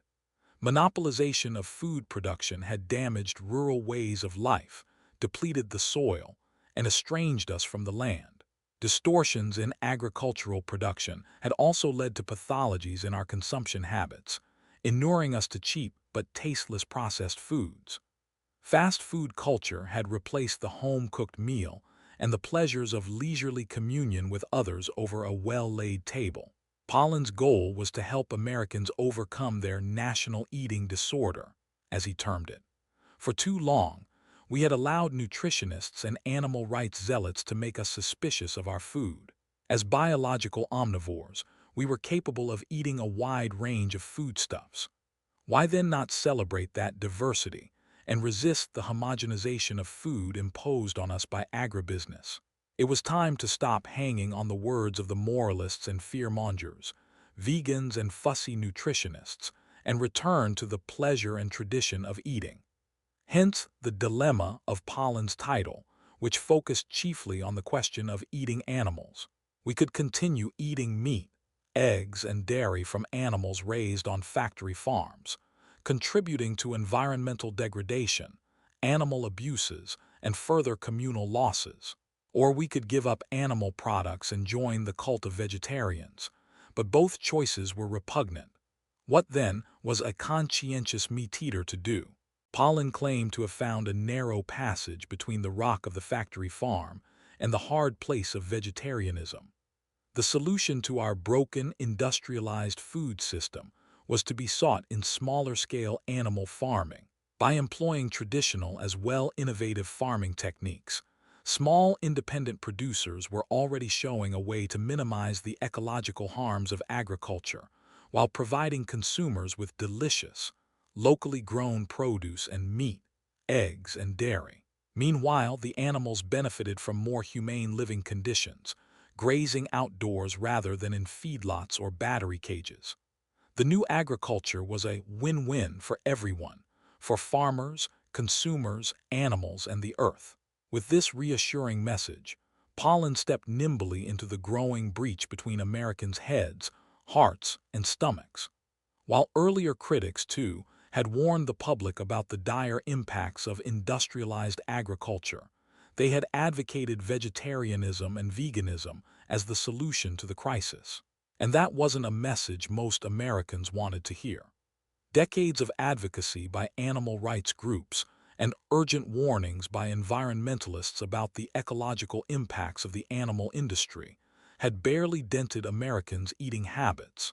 In 2006, only 1–2% of the American public identified as vegetarian or vegan, and Pollan was uninterested in moving the needle on that score. Instead, he positioned himself as the bearer of glad tidings for the millions of meat-loving consumers who, though concerned about the environment and vaguely uneasy over reports of animal cruelty, had no wish to overturn their dietary habits. By buying products from smaller farms, Pollan said, we could reclaim our connection to the land while savoring delicious food again. Meat-eaters could feast on steaks made from grass-fed cows and pork from humanely slaughtered pigs while facing down the hard stares of vegans. We could have our meat and our consciences, too. The Omnivore's Dilemma vaulted onto the New York Times bestseller list. Acclaim for Pollan's book was universal. Critics hailed it as brilliant, revolutionary, and a passionate journey of the heart. Pollan suddenly became the nation's most sought-after speaker on food issues, interviewed on TV and radio and in documentaries like Food, Inc., where he was treated as a national sage. Universities and colleges assigned Omnivore's Dilemma as required reading for incoming students. When Pollan expanded on his arguments in another bestseller, In Defense of Food, the Humanities Center at the University of Wisconsin made his new book the center of a university-wide reading curriculum. The university's chancellor personally invited UW's 40,000 students, faculty, and alumni to participate. The capstone of the program was a campus visit and lecture by Pollen himself. 7,000 people flocked to hear Pollen and his defense of food. Improbably, the mild and faintly patrician Pollen had become a rock star. But timing is everything. By the early 2000s, an informal alliance had already developed between urban food activists, environmentalists, small-scale animal farmers, and the billion-dollar organic foods industry to sell the public on a new animal agriculture, one ostensibly more sustainable and humane than the old.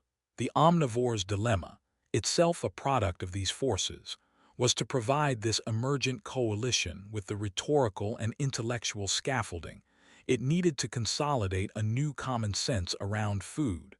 The myth of the enlightened omnivore, locavores and omnivores ascendant. In 2005, the year before Omnivore's Dilemma appeared in bookstores, three young women in San Francisco, Jessica Prentice, Deed Sampson, and Sage Van Wing, circulated a manifesto promoting locally grown, organic foods by small-scale producers. The idea was that buying locally grown produce and products from locally raised animals would reduce food miles, or the distance it took for food to travel from farm to table, thus reducing carbon emissions and keeping resources within the community. By buying locally, consumers would also be in closer contact with producers, supporting local farmers, and food grown organically and locally was fresher and more nutritious. In fact, the ideals of the locavores were not entirely new. Public interest in whole and healthy foods can be traced back at least to the early 19th century. With industrialization of the nation's food supply, concerns about food safety became even more acute. In the 1930s, historian and philosopher Lewis Mumford warned against the fallacy of equating mechanization of agriculture and commodification of food with social progress, observing that while canning and refrigeration made sense, as a means of distributing a limited food supply over the year, or of making it available in areas distant from the place originally grown, using canned goods. In country districts, when fresh fruit and vegetables are available comes to a vital and social loss. Anticipating later locavore objections to excessive food miles, Mumford observed that there was no virtue whatever in eating foods that are years old, or that have been transported thousands of miles, when equally good foods are available without going out of the locality. At the time of these observations, socialists, labor activists, and community organizers were meanwhile developing cooperative businesses, including food co-ops, as a way to meet social need. Later in the 1960s and 1970s, with the rise of the counterculture and environmental movements, food activists set up thousands of food cooperatives across the nation, built around principles of decentralized authority, agroecology, organic foods, and progressive politics. With the more difficult operating environment facing small businesses in the 1980s, however, co-ops eventually lost their former left-leaning and activist sensibility. Many were to be taken over or forced out of business by the Whole Foods Corporation. By century's end, half of the organic food industry's $7.8 billion in sales were taking place not in community-run food enterprises, but in conventional supermarkets, a trend Pollen criticized in Omnivore as supermarket pastoral and industrial organic. The economic policies of the Reagan administration had meanwhile displaced thousands of smaller-scale farmers and strengthened the hand of corporate agribusiness. In response to these developments, farmer poet Wendell Berry and other proponents of a new rural renaissance developed a populist agrarianism that romanticized small-scale animal farming. Emerging in parallel with this new agrarianism, locavorism was intended as a way to push back against the corporate stranglehold on the nation's food system. However, the locavore position was contradictory. Buying locally may not always make sense from a social justice perspective. It might be better to purchase goods from a struggling workers' cooperative in another country, say, than from a local company engaged in exploitative labor practices. Also, reducing food miles only makes ecological sense when all else is equal, which is seldom the case. Transportation, even across long distances, represents only a sliver of resource use in food production. What matters more are the resources expended in growing the food. It might thus be more resource-intensive to produce a tomato locally than to have one shipped from another state, where the climate and resources are more conducive to efficient production. Furthermore, if producing and buying locally is so important, shouldn't our other commodities be produced locally, too? Yet locavores continued buying computers, appliances, books, and cars manufactured on the other side of the globe, without calling for producing such goods locally. The Maine deer hunter who claimed to be shopping locally and organically by killing deer might thus do so with a Mauser rifle imported from Germany, firing cartridges manufactured in South Dakota, after traveling hundreds of miles to kill his preferred game. Locavores also made convenient exceptions to their rules. In Omnivore's Dilemma, when Pollen prepares a locally sourced meal after paying a visit to Polyface Farm in Virginia, he permits himself to purchase Belgian chocolate for the meal, on grounds that Virginia doesn't produce its own. Pollen writes, "I also needed some chocolate for the dessert I had in mind. Fortunately, the state of Virginia produces no chocolate to speak of, so I was free to go for the good Belgian stuff, painlessly." Celebrity chef Jim Weaver, midway through his book extolling the virtues of locavorism, similarly admitted that he buys organic meat shipped to his neighborhood in Brooklyn aboard a refrigerated truck from the Midwest, a distance of over 1,000 miles. Despite these contradictions, locavorism appealed to food activists and consumers wanting to push back against corporate domination of the food system. Springing up as it did in the troubled period following the September 11 attacks, the movement offered the balm of community and connection for a nation still divided by war, promising a return to a simpler mode of life. In 2007, the Oxford American Dictionary named locavore its word of the year. Though the word had not appeared once in Omnivore's Dilemma, Pollen's book became a rallying point for locavores and other cultural and commercial forces, galvanizing a sensibility decades in the making. Like Carson's Silent Spring, 1962, Jonathan Schell's The Fate of the Earth, 1982, about nuclear war, and Bill McKibben's The End of Nature, 1989, about global warming, Omnivore's Dilemma marked a cultural watershed, changing the way many Americans saw the world.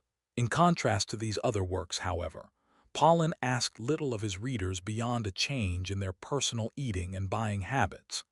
Dovetailing with a broader neoliberal shift in politics and society, the Omnivore's Dilemma spoke more to Americans' pastoral dreams and consumer desires than to a need for legislative remedies or sweeping new policies.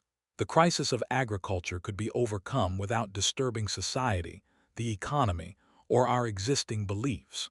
Simply by supporting local farmers, seeking out fresh foods, and sitting at table with family and friends for luxurious meals, we could all be food revolutionaries. That Pollen's book, in fact, had a libertarian cast was signaled in the titles of his book's 3 sections: industrial, pastoral, personal, a narrative structure that briskly conveyed the reader from the realm of economic and government policy to the reader's private shopping cart and local farmer's market. Decades earlier, at a very different inflection point in the nation's cultural politics, at the apogee of the New Left and the counterculture, Lapé's Diet for a Small Planet had by contrast attempted to move food policy debates out of the realm of individual ethics and into the international political economy of agriculture. As researcher Julie Guthman puts it, Pollen had now done the opposite, taking global political economy and reducing it to consumer choice. Coming as it did, however, during a period marked by national trauma and by broad neoliberal retreat from the public sphere, Omnivore's Dilemma was the book that many people needed at the time, a gripping summer beach read that both terrified and consoled. Like Immanuel Kant's Aesthetics of the Sublime, the experience we get observing some powerful natural phenomenon, like a great storm, but from a safe distance. Omnivore's dilemma allowed readers to peer into the abyss, without, however, the abyss peering back into them. Reading about the horrors of the factory farm system was bearable, so long as one could also read about the good meat system that would soon replace it. The pleasing story of good meat. A year after Omnivore's Dilemma appeared, another book about animal agriculture hit national bestseller lists. Animal, Vegetable, Miracle by writer Barbara Kingsolver offered a nonfiction chronicle of a year in the life of the Kingsolver family as they grew crops and raised animals for slaughter on a small organic farm in Appalachia. Like Pollen, Kingsolver lamented the damage inflicted by corporate agribusiness on rural communal life, and she too advocated smaller-scale, family-run farms. Like Pollen, too, Kingsolver sought to defend animal agriculture against the moral claims of vegetarians and animal advocates. To underscore their belief that animals have no value in themselves, apart from the uses we make of them, both authors had personally killed dozens of birds and mammals in the course of researching their books. Pollen described cutting the throats of thrashing chickens and shooting a pig with a rifle. Kingsolver described killing turkeys and other animals on her farm. Kingsolver, however, said she preferred the word harvest to killing, on grounds that while the latter was a culturally loaded term, harvesting instead implies planning, respect, and effort. Cutting animals' throats or decapitating them with a hatchet was a lot less fun than spending an autumn day picking apples off trees, she admitted. But it was a similar operation on principle and the same word. Animal advocates were, therefore, hypocrites to object when farmers cut off the heads of lettuces, but not when they chopped the heads off crops that blinked their beady eyes. The two books proved enormously influential, helping to solidify an emergent public consensus around the role of animals in a sustainable food system. To this day, the Omnivore's Dilemma is widely taught in colleges and universities, and is part of the required core curriculum for middle schools and high schools in states across the nation. For decades, the public had been told that animal products were contraindicated with public health, ecological sustainability, and animal welfare. Now they were told that there were two animal economies, one bad industrial factory farming, and the other good small-scale animal farming. A new meat renaissance now spread like wildfire, as millions of consumers began buying beef from grass-fed cows and building backyard chicken coops. Journalists and media executives enthusiastically promoted the myth of humane and sustainable animal production. Sympathetic profiles of cattle ranchers, hunters, farmers, aquaculture entrepreneurs, and butchers appeared in thousands of articles, films, blogs, and news stories. In 2007, celebrity chef Wolfgang Puck announced that he would use eggs and meat only from animals raised under strict humane standards. Articles like "Veal to Love Without the Guilt," about chefs serving veal once more, finding the grain-fed meat more flavorful, appeared in the New York Times. Magazines like Modern Farmer made animal husbandry appear chic to young urban professionals. Documentary films romanticizing animal agriculture, like Sweetgrass, The Greenhorns, and Kale vs. Cow, found eager audiences in theaters and on Netflix. In 2009, the video game Farmville, enabling players to raise and sell virtual farmed animals on their cell phones, became the #1 best-selling game in the world. The science of animal husbandry, formerly satirized in novels like Jane Smiley's Moo, suddenly became hip. At my alma mater in Western Massachusetts, Hampshire College, students were invited to participate in a multidisciplinary laboratory at the college's farm center, learning how to exploit sheep sustainably. Though long a fixture on the campus, the center in past years had played only a modest role in the life of the college. Now, though, as the mania for animal husbandry swept the country, faculty from different disciplines began to partner with the center. A cognitive science professor trained students in observing, coding, and analyzing animal behavior, while a film professor showed them how to unite artistic and agricultural development by videotaping sheep. From a psychologist, students learned to apply Jacques Lacan's psychoanalytic concept of desire and the other of language. In studying the birth of baby lambs during Lamb Week, there would be no talk of Lacan weeks later, however, when the lambs were taken from their mothers and sent to the slaughterhouse. Thousands of Americans who had been seeking a more authentic relation to nature meanwhile began to seek out opportunities to kill animals with their own hands, raising and slaughtering chickens in their backyards, hunting deer, or enrolling in DIY workshops and classes on killing and dismembering pigs and sheep. Publishers began churning out hundreds of books with titles like Meat Eater, Adventures from the Life of an American Hunter and Raising Steaks, The Life and Times of American Beef. A new genre of women's nonfiction sprang up, featuring memoirs by professional women who had walked away from well-paying jobs to herd cattle, castrate sheep, and slaughter pigs as a form of empowerment, the topic of a later chapter. This same cultural tidal wave overwhelmed the animal advocacy movement itself. For years, a struggle had raged between welfarists in the movement, who sought to improve the conditions in which animals were exploited, and abolitionists, who opposed the exploitation and killing of animals as such. The new meat culture now turned the tide toward the welfarists. Months after Omnivore's Dilemma appeared in print, animal advocate and filmmaker James Lavec warned that the animal industry had begun to co-opt the movement.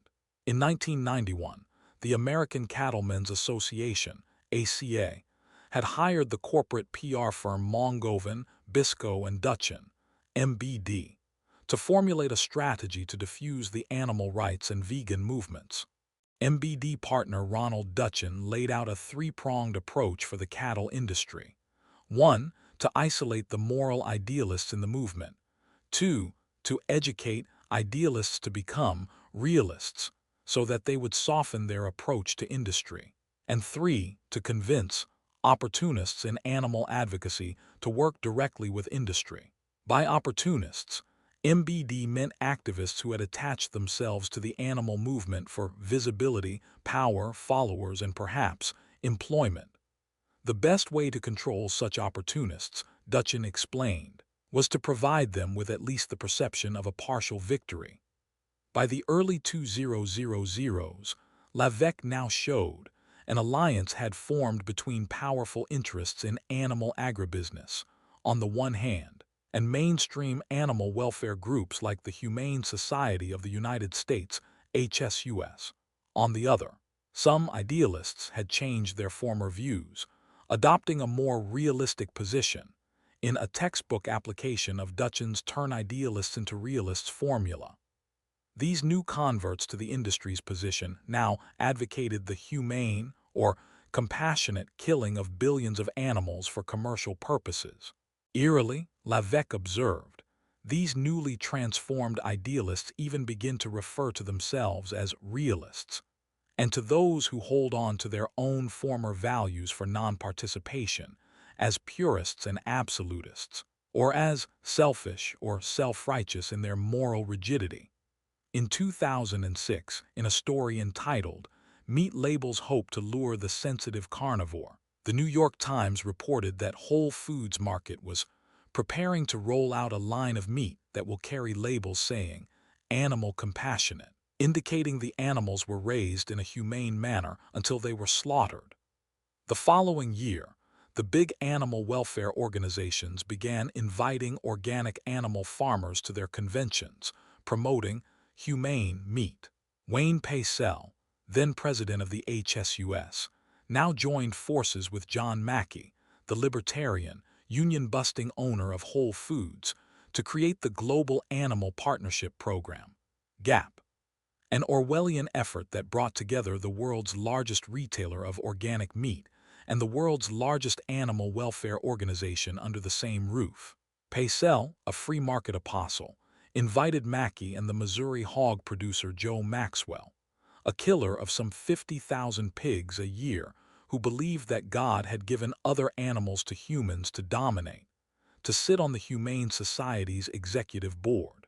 In 2016, Paisel published The Humane Economy, arguing that capitalism was making things better for animals every day. 2 years later, Paisel was forced to resign from the HSUS under a cloud of sexual abuse allegations, one of several opportunists in the corporate welfarist wing of the movement, including Nick Cooney of Mercy for Animals and Paul Shapiro, a former vice president of HSUS, forced out of the movement over allegations of sexual misconduct. Most subsequently found work doing lucrative business with industry, marketed under store banners promising a hearty helping of animal compassion with every order. Meat, eggs, and dairy products at Whole Foods achieved explosive sales growth. Consumers who had previously reduced their meat and dairy consumption out of environmental concerns now felt comfortable buying grass-fed beef and cage-free eggs. The press gleefully reported that some vegetarians were becoming meat-eaters again, now that they could eat animals without compromising their moral principles or environmental concerns. In Cambridge, Massachusetts, the Clear Conscience Cafe promised diners an opportunity to experience the pleasures of meat, but without the bitter moral aftertaste. The Defending Your Dinner contest winner. It was in this altered cultural landscape that the New York Times ran its Defending Your Dinner contest in 2012. 6 years had gone by since Pollan had published The Omnivore's Dilemma, 5 since Kingsolver had published Animal, Vegetable, Miracle.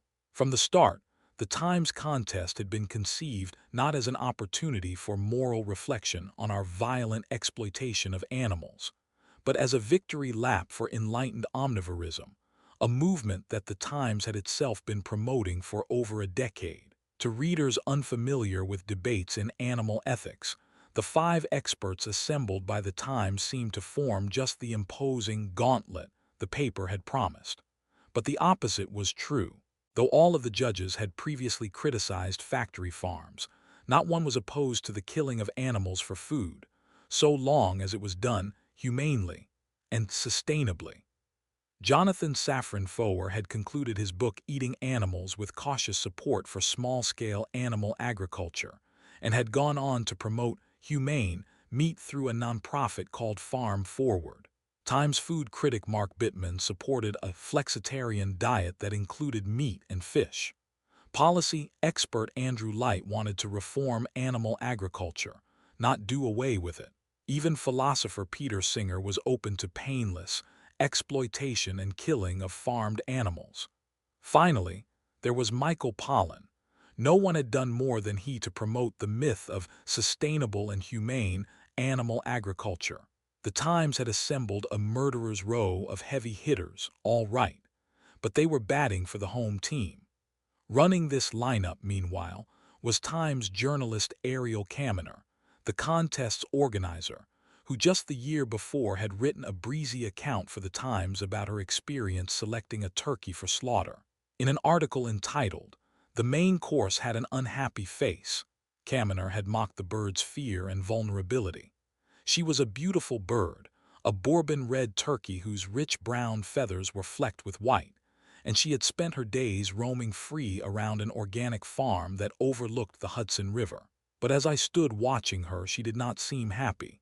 Instead, with her almond eyes downcast, her subdued manner suggested a kind of forbearance.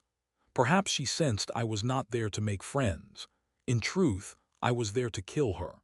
There were other informed critics who the Times might have invited as judges instead, ones, however, who believed ethical meat to be a contradiction in terms. Philosopher Tom Regan had long called for abolishing animal agriculture. Breeze Harper had recently published Sister Vegan, a book linking the oppression of Black Americans with exploitation of non-human animals. Catharine MacKinnon, a leading feminist law scholar, had compared the domination of animals by humans to the domination of women by men. South African writer J. M. Coetzee, winner of the Nobel Prize for Literature, had compared our treatment of animals to genocide. There were many other such critics, but the newspaper had only wanted judges who could be counted on to return the right verdict, one that bestowed legitimacy on the meat economy. The essay that ended up winning the contest, Give Thanks for Meat, by J. Bost, appeared in the Times magazine 2 months later.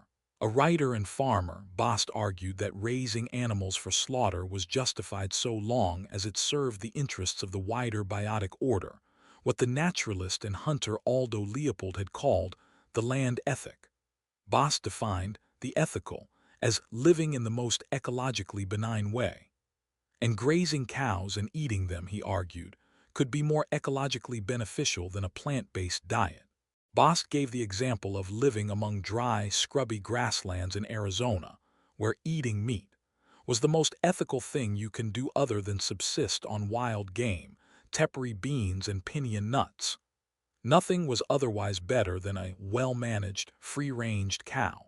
To turn the sunlight captured by plants into condensed calories and protein with the aid of the microorganisms in its gut. Bost represented the latter as a formula. Sun right arrow diverse plants right arrow cow right arrow human. That equation was preferable to the fossil fuel-soaked scheme of tractor-tilled field, irrigated soy monoculture right arrow tractor, harvest right arrow processing right arrow tofu right arrow shipping right arrow human. Bost's essay summed up the fraudulent themes that proponents of enlightened omnivorism had promoted for years, such as the idea that raising animals for slaughter is a more natural way of producing food than growing crops, and that consumers had to choose between oil-soaked processed foods like tofu on the one hand and sustainable animal agriculture on the other. For meat to be ethical, Bost maintained, it must be based on three principles. First, it was necessary to accept the biological reality that death begets life on this planet and that all life, including us, is really just solar energy temporarily stored in an impermanent form. Second, we must combine this realization with that cherished human trait of compassion and choose ethically raised food, vegetable, grain, and slash or meat. Finally, we must give thanks. None of Bost's arguments held up under scrutiny. However, Bost had ignored the scientific consensus that transforming plant matter into animal protein is a grossly inefficient use of land, water, and energy. His metaphysical formula, sun right arrow diverse plants right arrow cow right arrow human, had hence inserted a wholly unnecessary animal input, cow, where none was indicated or needed. Bost had also neglected to mention that cows grazed on pasture produce considerably more climate-altering methane than cows confined on feedlots. Feeding billions of humans the flesh of cows raised on pasture is, moreover, impossible. There just isn't enough earth to go around. In an op-ed published in the Dallas News just weeks before Bost's essay appeared in the Times, historian James McWilliams had dismissed the idea that grass-fed, free-range beef could replace beef from cows raised on feedlots. A tract of land just larger than France has been carved out of the Brazilian rainforest and turned over to grazing cattle, he noted. Nothing about this is sustainable. McWilliams went on to observe that if all the cows in the United States were to be raised on grass, they would take up almost half the country's land, not including space needed for pastured chickens and pigs. Bost had meanwhile built his case for ecologically sustainable meat around the grasslands of Arizona. Eating locally grazed cows, he claimed, was the most ethical way to eat in that context. Like other locavores, however, Bost had arbitrarily separated out food consumption from the wider system of commodity production, of which our foods form only a part. If it was wrong, though, to buy a veggie burger made of millet grown in Iowa, then surely it was also wrong to buy a Toyota made in Japan, a fishing pole assembled in Vermont, or an orange grown in Florida. Shouldn't Arizonans make their clothing out of palm fronds and shoes out of cactus hides, smelt their own iron ore, and build their own semiconductor chips, perhaps out of pinyon nuts? And what about tomatoes, peanuts, chocolate, and other foodstuffs? None were native to Arizona, yet Bost planned to go on eating them. Finally, Bost had dodged the problem his essay was supposed to address: the ethics of eating animals. Since we don't need to kill animals for food, what justifies our continuing the behavior?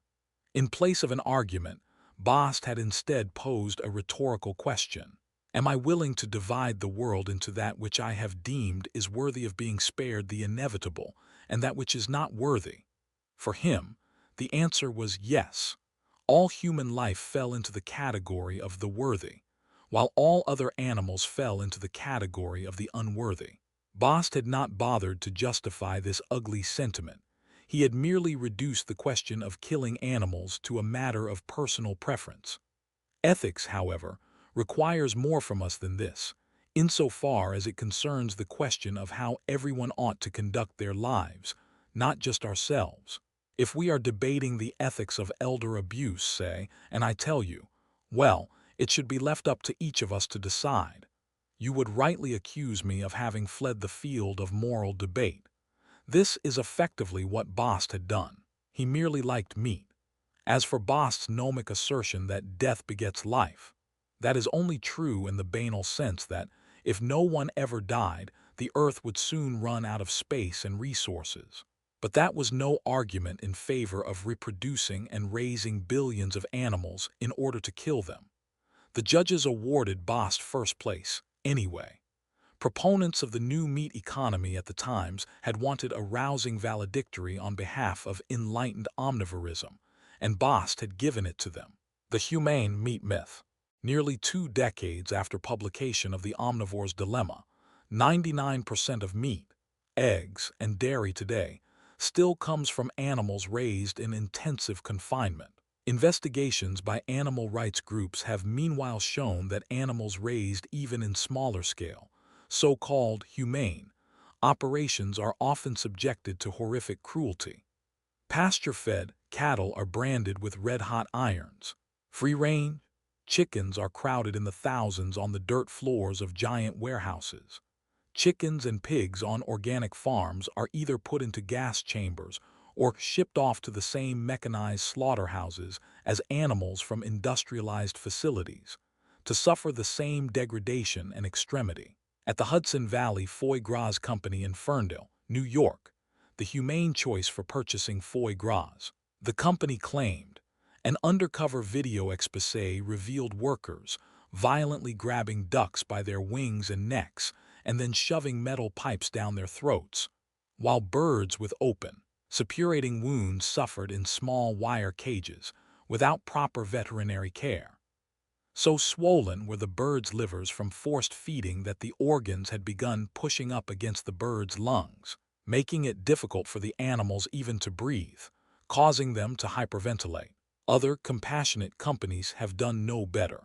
After the Chipotle Mexican grill restaurant chain publicly committed itself to sourcing from humane animal suppliers, the company took out billboards boasting that it was pro-chicken, even premiering a television show on Hulu about a fictional animal activist who seeks to improve conditions on factory farms, farmed and dangerous. Thanks to such efforts, the company's sales of conventional and high welfare meat more than tripled.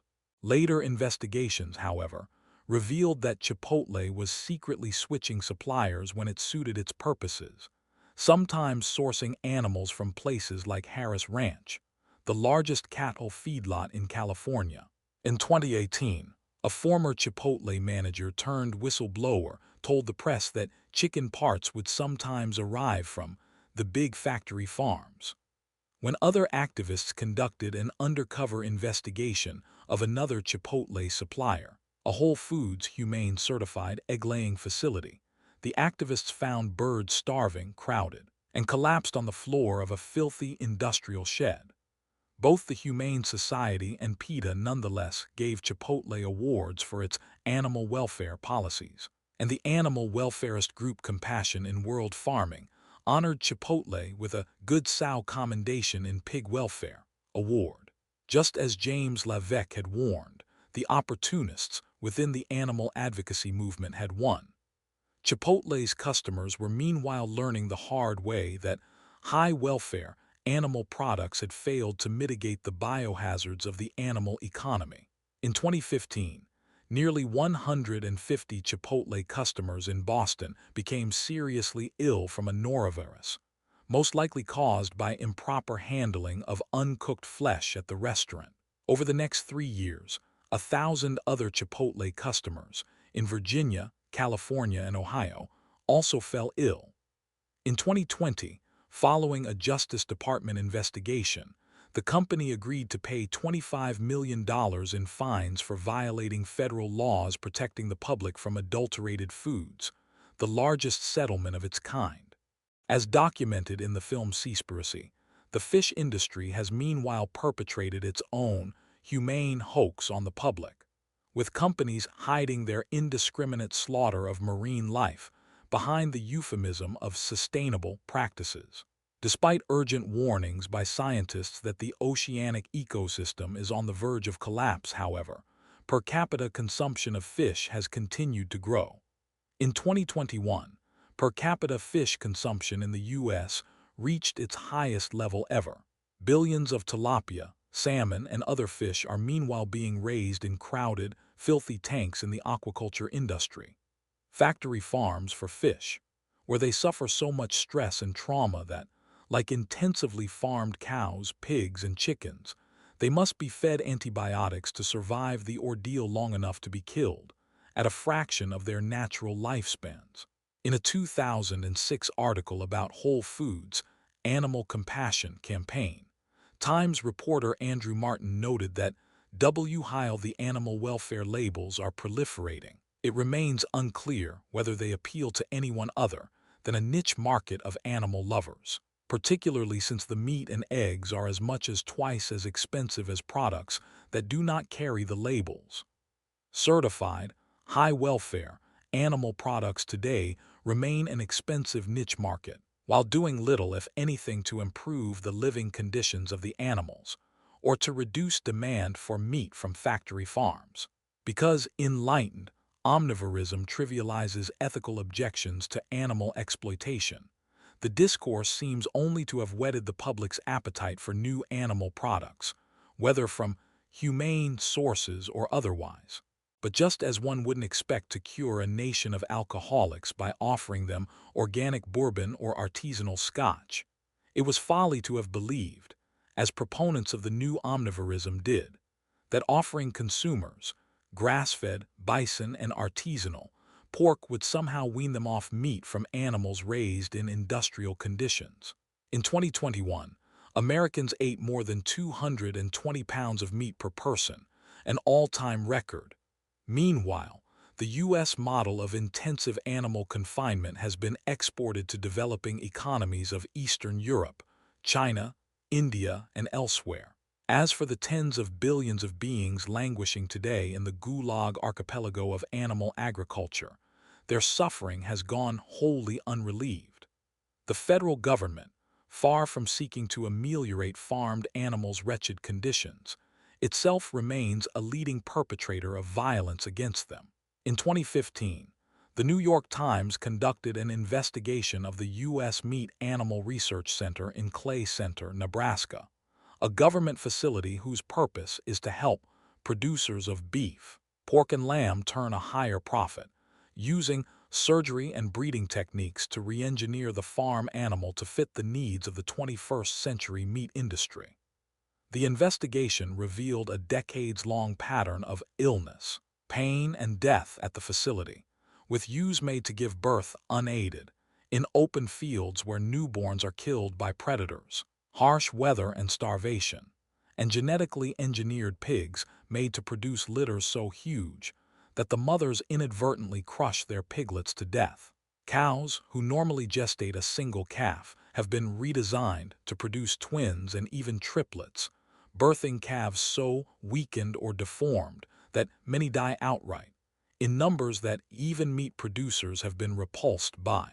One veterinarian who worked at the center recounted the case of a juvenile female cow forcibly immobilized so that a succession of 6 bulls could rape her. For a study measuring sexual libido of bulls, Normally, a single bull would be placed in with a cow for 15 minutes, but these bulls had been in there for hours mounting her. Throughout the ordeal, the cow's head was locked in a cage-like device to keep her immobile. Her back legs were broken, the veterinarian told a reporter. Her body was just torn up. The veterinarian was so disturbed seeing the cow suffer that he sought permission to euthanize her. But because the scientist in charge couldn't be tracked down, the cow died in agony over the course of hours. Since the center's founding in 1964, more than 500,000 animals have suffered and died in similar circumstances. Yet their suffering has been a drop in the boundless sea of the animal economy, which exterminated trillions of other animals in the same period. Meanwhile, the handful of state laws prohibiting battery cages for hens, or the confinement of nursing pigs in farrowing crates. An estimated 10 million piglets are crushed to death each year in the U.S. alone due to such crates, have made no meaningful difference in the lives or fates of the animals we raise for food. If enlightened omnivorism has neither slowed the pace of killing nor mitigated the suffering of animals, however, it has nevertheless succeeded in providing new forms of legitimacy for the industry, reinforcing the public's view of animal agriculture as a benign institution. Every one of the biggest animal exploiters, Tyson Foods, JBS, Cargill, Hormel, Smithfield, now markets itself as committed to animal welfare and to compassionate and sustainable animal products, even while utilizing the same intensive confinement practices of old. For the consumer, meanwhile, there is no practical way to distinguish meat from animals raised in accordance with largely meaningless, high welfare standards, and meat raised in conventional ways but marketed as humane.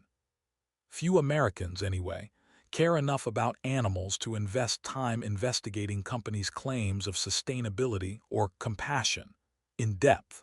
A public told that animals shouldn't suffer unnecessarily, but also that they can be killed in the billions without moral difficulty, cannot be expected to take animals' interests seriously.